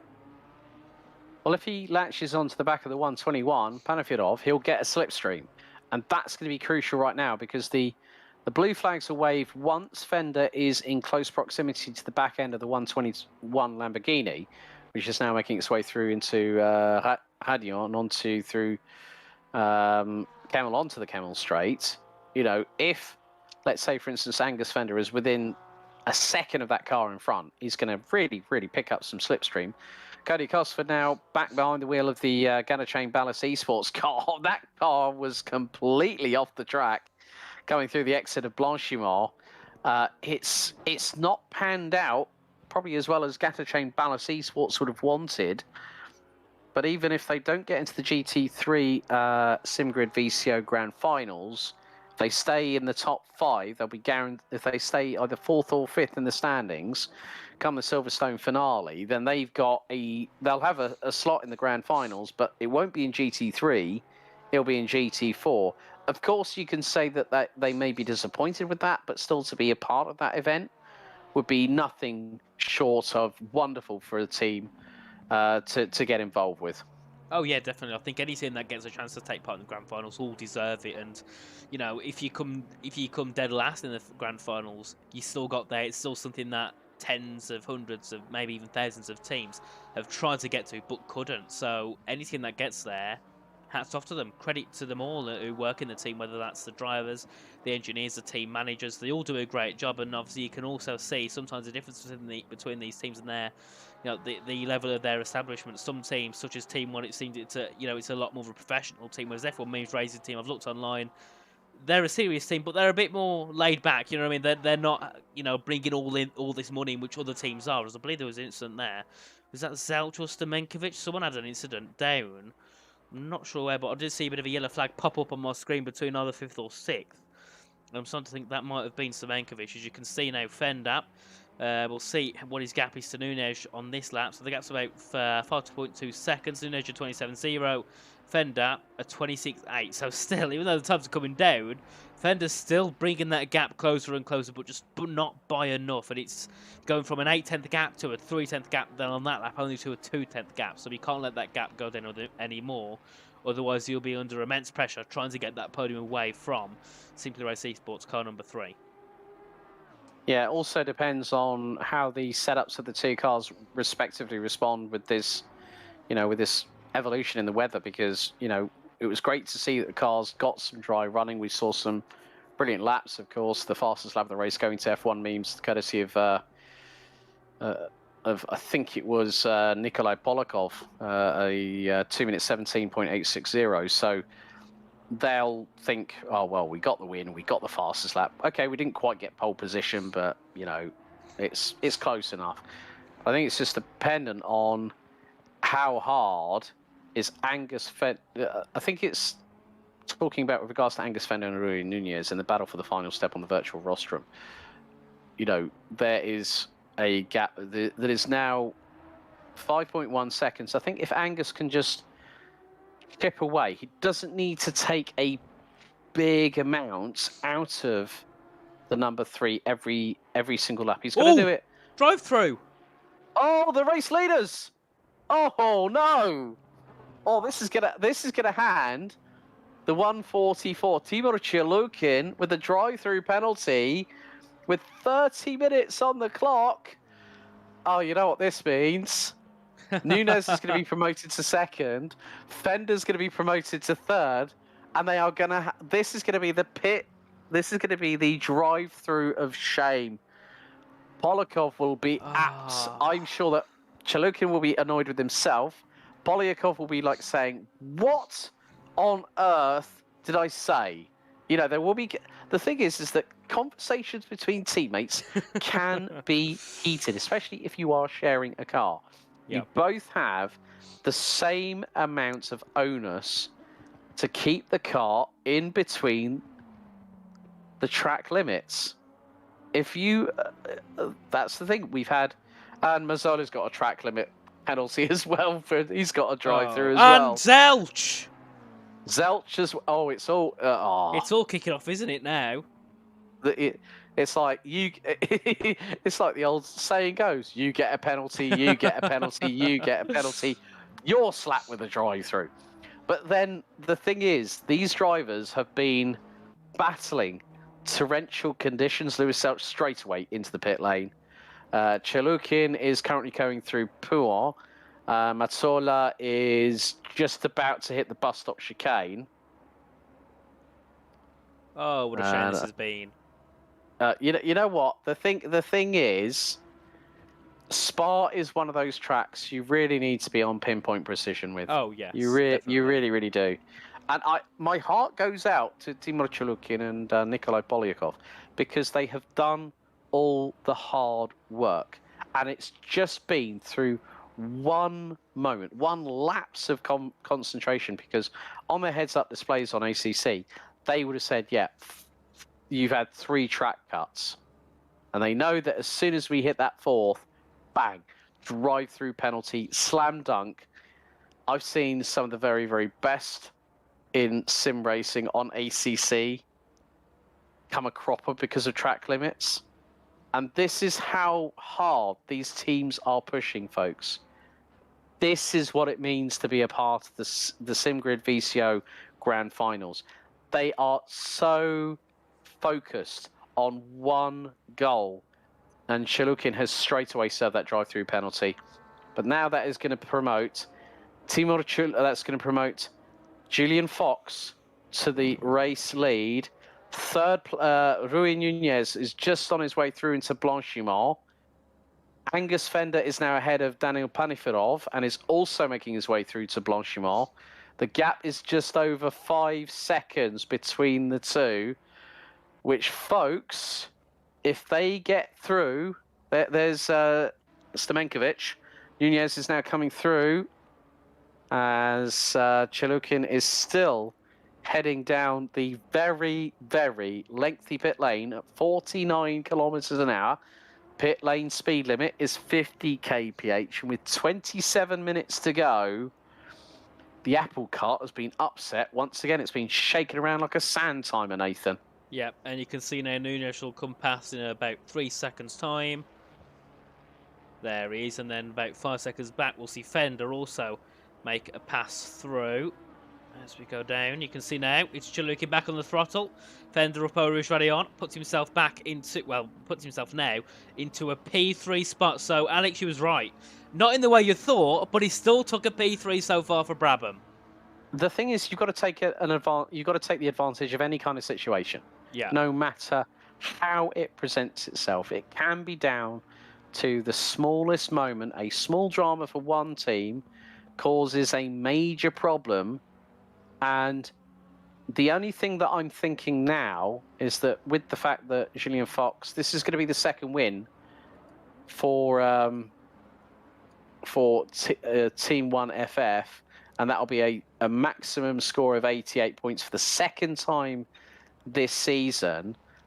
You know, I think it does. I think it doesn't matter if Fender and Malho don't finish in the top 3. A 4th place finish, they will be more than happy with that, especially with the way that the race was initially going to pot for the 62 Brabham Esports car with Rafael Malho.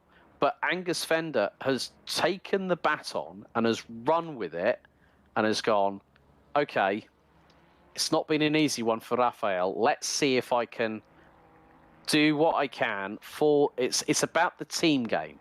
It's not necessarily about the driver. It's about the team game. That sometimes one driver on a two-driver endurance crew will have an absolute shocker. The other one will be absolutely flying. And that is the case personified with Brabham Esports. And Chalukin is starting to close in a little bit. It was 4.7 seconds when the number 13 McLaren exited the pit lane after serving the drive-through penalty for track limits abuse. I think that we could see a very, very nice battle. I think not just for third, but I think for second. As Angus Fender, that's a quick... Oh, he's just taken a little bit more time out of Rui Nunez. The gap was just over 5 seconds. He's taken nearly 3/10 out of it. It was a 27.595 for Fender, a 27.847 for Nunez. Oh, someone's retired. I think that was the... is that Ionane, the 202 it is, isn't it? They've retired at the Simone session. Massola. Yeah, so they're done. Oh, that's a shame, but they wasn't going to fight for much anyway. And that's... Oh, Chalukin's gone off. He has. Then Eau Rouge ran in, and you could see the yellow flag blip up, and you could see he's lost a little bit of time, but nothing tremendous to the back of Fender. You can see loses a lot of time in that first sector, doesn't he? The gap was 4.4, remember? It's now about 5 seconds to the back of Ruben Nunez, who I think has been a bit of an underdog in this race, hasn't he? Well, yeah, I mean, both him and William have done a fantastic job. Fender! Oh, no. Oh, no. Oh no! And that, I think that is fair to say, that was the commentator's curse. This time, come on. I'm not bowing down at that one. No, no. The thing is that it just goes to show that there is unpredictability. I mean, Angus Fender, I think for one lap we did see him go over Radion, and he did go 4 wheels off the track. So. One of the biggest things that I think that a lot of people that are uninitiated with regards to ACC is that even if a drive-through penalty happens, what can also happen is this, is that you take over a car that has had 3 track cuts and you do number 4. Yeah. So it can sometimes be that it's not always the driver's fault. The fact that Angus Fender has done all 4 track cuts. It could have been the fact that Rafael Malho might have done 3, or it might have been 2, and Angus has done 2, and it's hit them with the drive-through. But there's still under 22.5 minutes to go. So I am not counting my chickens before they hatch as to how this race is going to unfold. Anything's still possible, especially here at Spa. Yeah, and they're not going to say it just yet. So they're going to say it for a bit longer, and maybe that could be, first of all, the hope of someone else getting a track limit penalty as well, or it could be just the fact they want to try and bridge that gap to Costa, because you can see there, it's 4.5 seconds to Chalukin, so they've lost that one. It's 53 to Stamenkovic, so they've probably lost it. So maybe their gamble is stay out, pull the gap to Stamenkovic and Costa, and just try and get themselves ahead so they can still at least take a P4, which they had before the penalty of Chalukin. So at the moment, Chalukin's brought it back. He was in the race, so he's now going to move up to P3, guaranteed at this moment of time. And Stamenkovic probably looking for a P4, but if Angus Fender can bridge that gap a bit more, which he's doing at the moment, he could then, yet again, put himself back into P4. So there we go. Zach Sweeney, thank you very much. No such thing as the commentator's curse, only bad driving or bad luck. I'm not taking the blame for skill issues. Brilliant.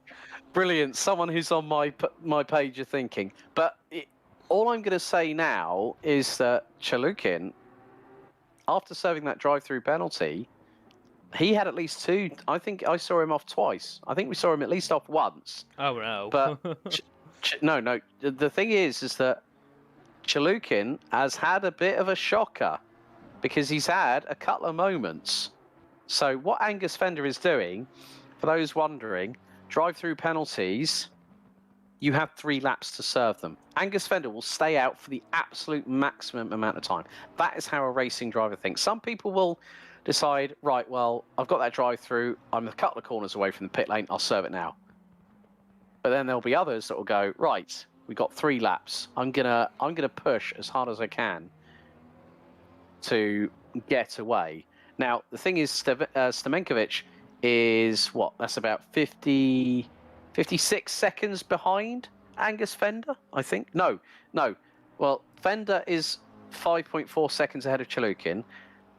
He's over a minute ahead of Stamenkovic. Yeah. So that says to me that Angus Fender will push this to the... So he'll more than likely, I would say, go round again. If he does... So he's just coming through the bus stop now, is Angus Fender. Is he going to pull into the pit? He's going to go through, so that'll be lap 2. But he'll have done lap 2, and at the end of the next lap, he'll be in the pit lane. I guarantee you that much. We'll see what happens, as that is Chalukin going ahead there of, I believe, Panfirov, who's then in 12th position, 14 seconds back of the whole field. So what could have worked for them has not worked at all, which is a big shame indeed for their race. And obviously, remember, they're third in the championship at the moment. Then they're going to drop heavily down because they are going to finish 12th, which means they have a significant point loss compared to many others, such as Fox in Team 1-1 who are leading. And then obviously, you've got the likes of Chalukin for F1 Memes, who are going to be sitting easily in the second position. And then Simply Race Esports looking to take a P2 in this race. That could bump them up to maybe P... Will that bump them up to P2 in the standings, possibly? No, that's still keeping P3. So still P3 for them, which is be good, because that would that should qualify them, depending on where they're finishing Silverstone, into the final. So that was a big slide. Chalukin is all over the place. I'll be completely honest with you. I think the fact was that Chalukin was leading the race, having been handed the baton by Nikolai Polyakov, and that just goes to show that when you are leading, this is his second appearance, you said, didn't you? Yeah, second. He did one. The pressure on Timur Chalukin's shoulders must be absolutely enormous right now. Of course, and I don't think it shouldn't be. I think when you're in that position, you will definitely be under that much pressure. And you got the whole team watching. You got other teams watching you as well, hoping you can just perform well to put yourself in the best position possible. Chalukin had a bit of a stinker in Valencia, it's easy to say, and so far he's made a few mistakes here and there, but he's still comfortably taking a podium, which I think is good enough for the team still. It's not good enough for P1, but it is good enough to still put them second in the standings and give them an extra podium to take away from this event here at Spa, and put them in a good position to fight for the championship in Silverstone. Yeah, I mean, even with getting P3, that's going to give them 74 points. So that will put them on 229, and Team 1 FF are currently on 164. They're going to be on 200. Yeah, so looking at it from this perspective, that is going to be 164. That is going to be 249 points that they will have going into the final round. Yeah. So very good for them. And you can see Fender into the pits now, just heading down in towards, well, coming out the first pit lane, heading in towards the second. So you've got to go through 2 of them, along with a little bit of a slow straight beforehand, so you lose so much time. We'll see where Stamenkovic comes out compared to him. Stamenkovic coming out Curve de Paul Frere now, heading up towards Francorchamps shortly. And I think Stamenkovic might just about get it over Fender, but we'll see. We'll see as he comes through. It's going to be tight. I think it's going to be tight, really, to be honest with you. And if it's not tight between him and Stamenkovic, it definitely will be between him and Cosford. Yeah. Yeah, I agree there. It's just... the thing is now is that... Oh, right, Fender is making his... No, Fender's going to be ahead of him, I think. It's going to be close. Stamenkovic is now out of the bus stop chicane. And as soon as Angus Fender sees that white line, he's gunning it, which is coming up very, very shortly. Stamenkovic is now coming through. Yeah. Fender will probably be just about ahead of him. Yeah, now he's accelerating. Yeah, Fender is going to be... This is going to be close, but he's got to make sure that he does the rejoin safely. Out of the pit lane, keeps within the white line. Yeah, he's ahead. He's ahead. And he's nearly halfway up the Kemmel Straight as Stamenkovic is just coming through Radion. Yep, so it's still a P4 in the bag at the moment for Brabham Esports, which should still be their best result this season. But just a shame that podium was, well, there was, 1 track limit away from that podium. big shame for them indeed. And Stamenkovic, obviously, he'll be quite ashamed because he would have liked to get himself a header fender there. After Stamenkovic has had a pretty decent race, they've been on the back foot in a couple of rounds, but today, Rocket Sim Sport, they've been yet again another one of the underdog teams, along with the Simply Racing Sports car number 3.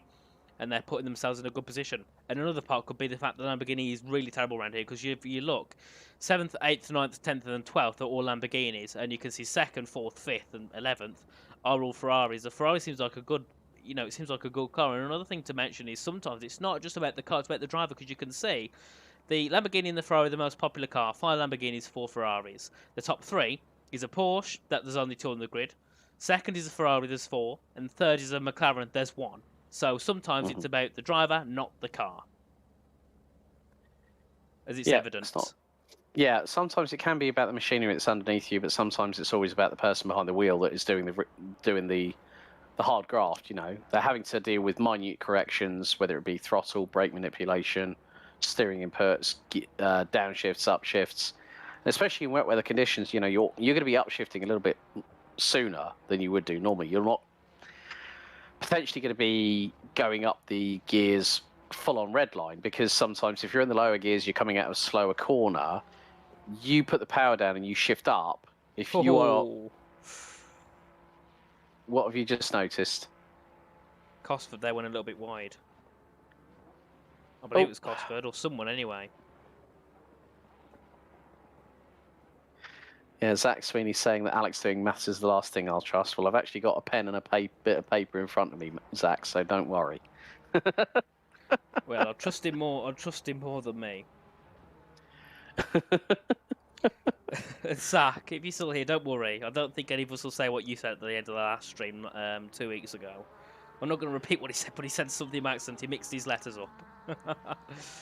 Well, okay, well, there we go. Boot on the other foot, Mr. Sweeney. That's all I'm saying. Oh, Chalukin, he's gone off. Oh, but he collects it. Dear. He collects it, now, what did I say? What did I say about Chalukin? He is not having a great time out there. He's probably been a lot happier in the dry. But, of course, as you said, Valencia was a race for him to forget. The thing is, they're all having to stick the same car all the way through. And also, has he ever driven the McLaren in the wet? That's another point you have to factor in here as well. Yeah, and I don't think he has, well, he definitely hasn't in Valencia because it was dry the whole race. But here, different story. I'd say arguably this is a more difficult track than Valencia in the dry. Never mind in the wet, personally anyway, from what I've seen from driving both tracks. Yeah. Zach's just risen to your what you were saying. The YouTube chat. I'll tell you after the stream what he said. Yes, we'll keep that one behind closed doors, shall we? Yeah, definitely. Well, I've just done a calculation that at the moment with Team 1 FF on 85 points for their second win in the season, that's 85 plus 164, that's 249 points. F1 memes will get, if it stays as it is, it's 74 points for third place. And they are currently on 155. That makes it a 10-point advantage to Team 1 FF going into the final round at Silverstone in 2 weeks. Simply Race Esports currently are on, that's the number 3 car, isn't it? They're currently P2. Yeah. So that is 79 points. They are currently on... Let me get the standings up. 143. That is going to be 222 points for them. So you're going to have the top. That is going to basically put them into the top 3. And so that'll be 27-point spread between the top 3 going into the. Going through into the final round at Silverstone in 2 weeks. And folks, we've got less than 11 minutes to go until the checkered. Yep, and it's still got. Well, it's going to be around till the end anyway. 10 minutes, and we'll still have heavy rain. Then in 30 minutes' time, it would be dry. But don't worry, we're not continuing more than 3 hours. I think the drivers also are very happy to end this race because it's been a traumatic race for some. I think Brabham and F1 memes are 2 that can name it, and well, the likes of Simply Race and Team 1. Well, they've had a smooth sail the whole way, haven't they? Well, SPQ Racing Team have definitely got the wooden spoon when it comes to that, unfortunately, for Giovanni Iannone and Simone Mazzola, who opted to retire on lap number 59, which was about 9-10 laps ago. So yeah, it's just going to be one of those things. But Chalukin just having to sort of just try and bring the car home. There's a nice line actually going through Blanchimont. Didn't really exceed track limits. I mean, if he was all four wheels off the track, there would have been another track cut. But Chalukin's just got to just bring the car home. Just keep it, you know, drive within 85, 90%. Don't drive at 100% because that's where all the mistakes happen. And this is probably what the team will be telling him as well. Just say, look, bring the car home. We are within striking distance. There's you know, they'll be looking at all the figures as well. The track temperature now starting to decrease. It was at a high of 26 degrees Celsius. We're now down to 25 as we're on board with Keith Hemsworth for the number 21 group. That was the Simply Racing, well, the Absolute Sim Racing number 21 Ferrari. Rounding out the top 11 and is just under a second behind Adrian Raska for the number 97 Ultimate Racing Team Lamborghini. So yeah, just these teams have been put through the ringer, and that was the sister car, I think the number 3 of Nunez, just going through there. Yep, it was. That was. I thought he went a bit wide, but no, he just obviously let his teammate through and to help them on their charges for after P1, which I don't think will be too possible. We've got 8 minutes left, so there is still likeliness. Oh, is that a spin? It might have been close one anyway, wasn't it? Code Brown. That was a close one. Yeah, that was very close. Yeah, you do not want to stove it into the barriers. Just, you know, like 8.5 minutes to go. Oh. Wouldn't be good. Just keeping an eye on where our race leader is. So we have got 8 minutes and 20 to go. So I would probably more than likely say we have this, and so we'll have a total of 4 more laps remaining until the checkered, I would imagine. Yep, something around that anyway. As we head down into turn 1 for the 70th time. We've completed 69 laps in this race. 2 hours and 53 minutes we've done so far, or something around that anyway. And to be fair, the start of the race started slowly, but then as soon as we got through, since the rain arrived, it feels like the race has gone so quick, hasn't it? As that's Pamphirov round, or he's had an incident somewhere at least, as comes through, and the 1-2-1, they're not having a good day at all, are they? I think they're on par maybe with the is it the SPQ Racing Team 202? I think they're on par at that level, aren't they, of fun luckiness and just not a race they would have want to take away with them. Yeah. I mean, they've got to sort of look at this as a learning experience. It's the same with any type of team in GT3 endurance. It's always the way. I mean, it's the what could have been, or woulda, coulda, shoulda situation for Gadachane Ballas Esports. I mean, Luciano Vitvoet getting a drive-through penalty for too many track cuts. Cody Cosford having to serve that. You know, it's as I said, it's about the team emphasis. It's not about, you know, we mentioned about having the machinery under you. You also have about, with regards to the drivers. The drivers are the key motoring force in an endurance race because they'll constantly be talking to each other. What also will happen is that you might have the fact that there'll be engineers saying, okay, right, pace is good, and it'll be members of the team. I mean, again, another story that we need to talk about here, the 67 Armamentario Torpedo Attack were on course for possibly a top 3 finish and also getting themselves into, you know, the top 3 positions ahead of the sister Armamentario teams after this race, and they're down in 9th position. They were, that was, and it all went south when we had a drive-through penalty for track limits. Then we had Stajak's collision with Rafael Malho in the 62 Brabham, trying to serve the drive-through penalty, and then got 10-second time penalty as a direct result. It just goes to show that no matter how much you think the race is going your way, there is always going to be something that upsets that rhythm and puts you on the back foot. And so now the teams have got to think, right, okay, what do we need to do to leave no stone unturned to try and get ourselves a position in a slot in the SimGrid VCO Grand Finals later on this year?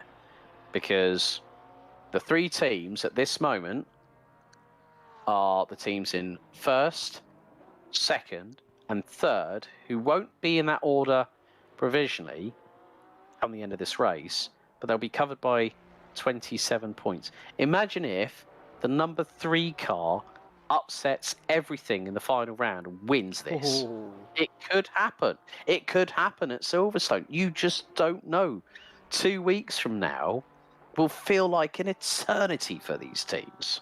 It will, because they know everything's on the line. They know they got, this is one shot at the moment to get themselves through to the grand finals. Obviously, yes, they can enter as many community events as they want, but you don't want to have to enter 3 or 4. You want to enter 1, win it, and be like, right, you can relax, get yourself prepared for the grand finals. And just quickly talking about the Armamentario teams, remember they was 3rd, 4th, and 5th in the stands before this round.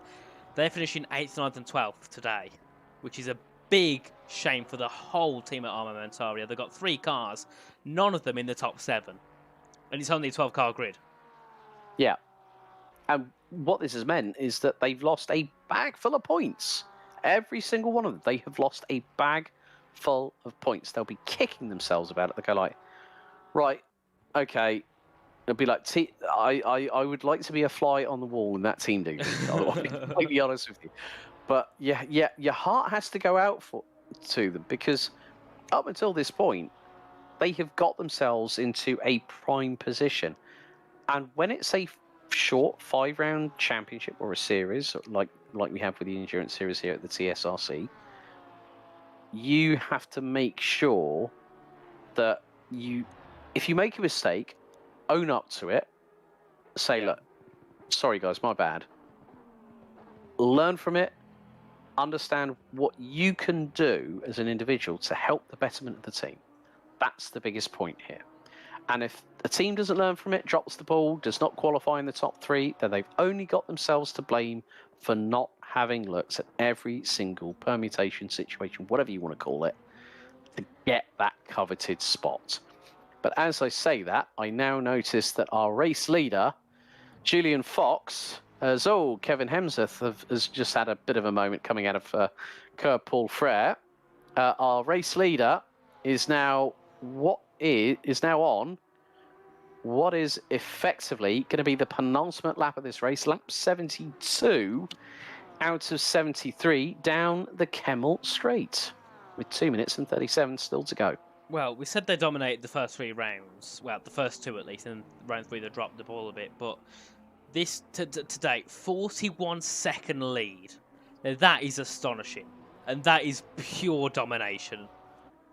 That is something they should be proud of. They've led over nearly 100 seconds to P4. It's about 108 seconds to P5. That is how much they dominated this race today, and they deserve everything that's going to come to them when they take the checkered flag. Yeah, very much the case. It's just one of those things where now the case is just to worry about what you're going to do next. What is going to be the opportunity for the team to go, right, we've finished second in the first round, we've finished first in the third in round 2. Okay, let's be honest, Valencia wasn't exactly the best, but you know what, still a top 5.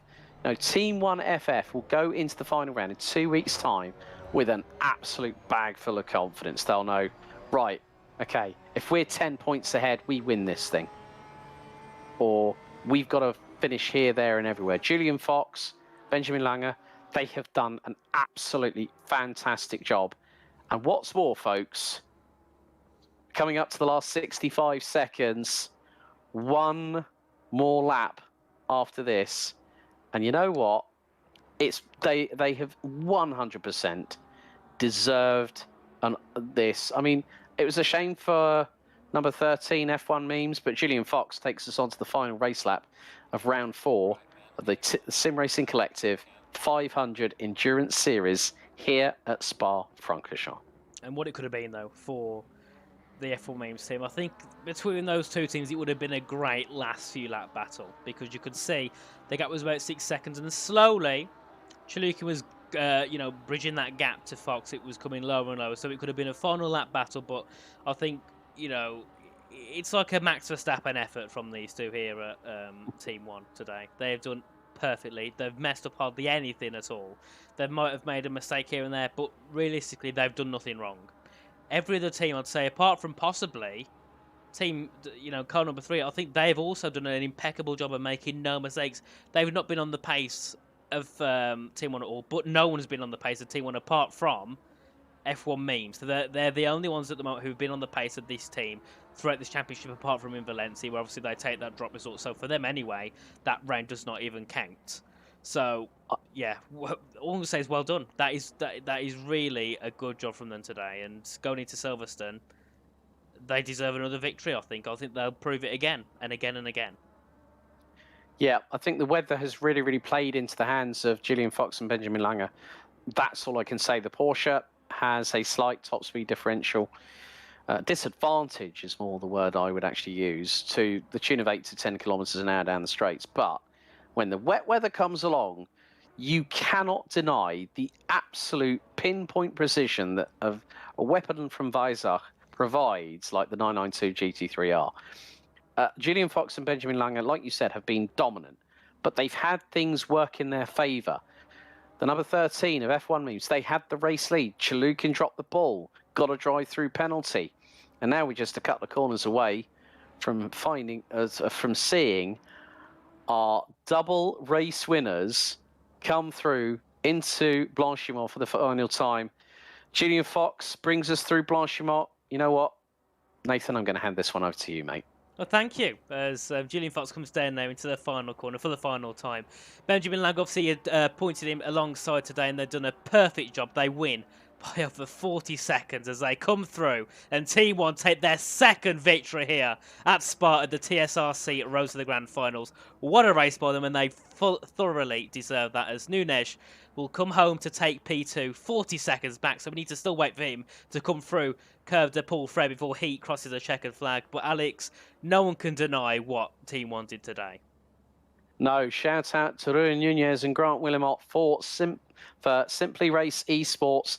They have brought themselves on pure merit by having the absolutely flawless race that they have done. They've kept out of trouble. They have reacted when the weather dictated it. And the number 3, Cavallino Rampanti, the Ferrari 296 GT3, exits out of the bus stop, rockets across the start-finish line, bringing him third into the championship standings provisionally on 222 points. It's going to go down to the wire at Silverstone in 2 weeks because F1 Memes, they were on course for a race victory. They pick up third, and that puts them 10 points provisionally behind the Team 1 FF. It's been an upward trajectory for Brabham Esports, powered by Eau Rouge, with the team of Rafael Malho and Angus Fender, who brings the number 62 Ferrari 296 GT3 towards Blanchimont, now towards the bus stop chicane for the final time. They started off this season with a 16th place finish at round 1 at the Nürburgring, 9th at Imola, 8th at Valencia, and at Spa-Francorchamps they were on course for a podium. But you know what? I'm sure that Rafael Malho and the man that brings it home, Angus Fender, across the line to round out the top 4, bagging them 70 points. Good job by Rocket Simsport. Milos Stamenkovic brings it across the line with I think it was, Ryan Woodrow doing a great job. Ballas Esports 6th. You know what? It's going to be interesting how this all pans out. But you know what? Credit to every single team. I have to say commiserations to the 202 SPQ Racing team, the partners in crime of Giovanni Iannone and Simone Mazzola, deciding to retire 14 laps from the end on lap 59. They didn't have a race to remember, but folks, that is it. Team 1 FF pick up their second victory of the season here on the Sim Racing Collective 500 Endurance Series, the road to the SimGrid VCO Grand Finals. Nathan, final words from you before we close things out here on the JP Broadcasting Network. Well, we know that going into the final round, it's a close battle between the top three of it'll be Team 1, F1 Means Racing Team, and also now up into the top 3, Simply Race Esports, and also Brabham Esports looking to get themselves into the top 6. But it was a great race with all the weather coming at us, of course, at Spa, and all the incidents, drive-throughs, throwing everything into the mix today. And actually, thank you, Alex, for joining me alongside today. It's been the 4th commentator here alongside me for the TSRC Road to the Grand Finals, and we'll see who on with next week. Maybe it'll be a 5th, or maybe it'll be one of the returnees from rounds 1 to 3, or even you. I don't know yet. You'll have alongside me. But yeah, thank you for joining me. No worries. It's been a pleasure, Nathan. A big thank you to Nathan Richards there. Also, not just colour commentating alongside myself, Alex Goldschmidt, but also doing the broadcast cameras all the way through what has been an exciting and spectacular race here at Spa-Francorchamps for the 4th and penultimate round of the Sim Racing Collective 500 Endurance Series, as the road to the SimGrid VCO Grand Finals continues in just 2 weeks' time, as we will crown our 500 Endurance Series championship winners at the home of British motorsport at Silverstone. Until then, this has been a JP Broadcasting Network production. Thank you for watching, and enjoy the rest of your weekend. Goodbye. Goodbye.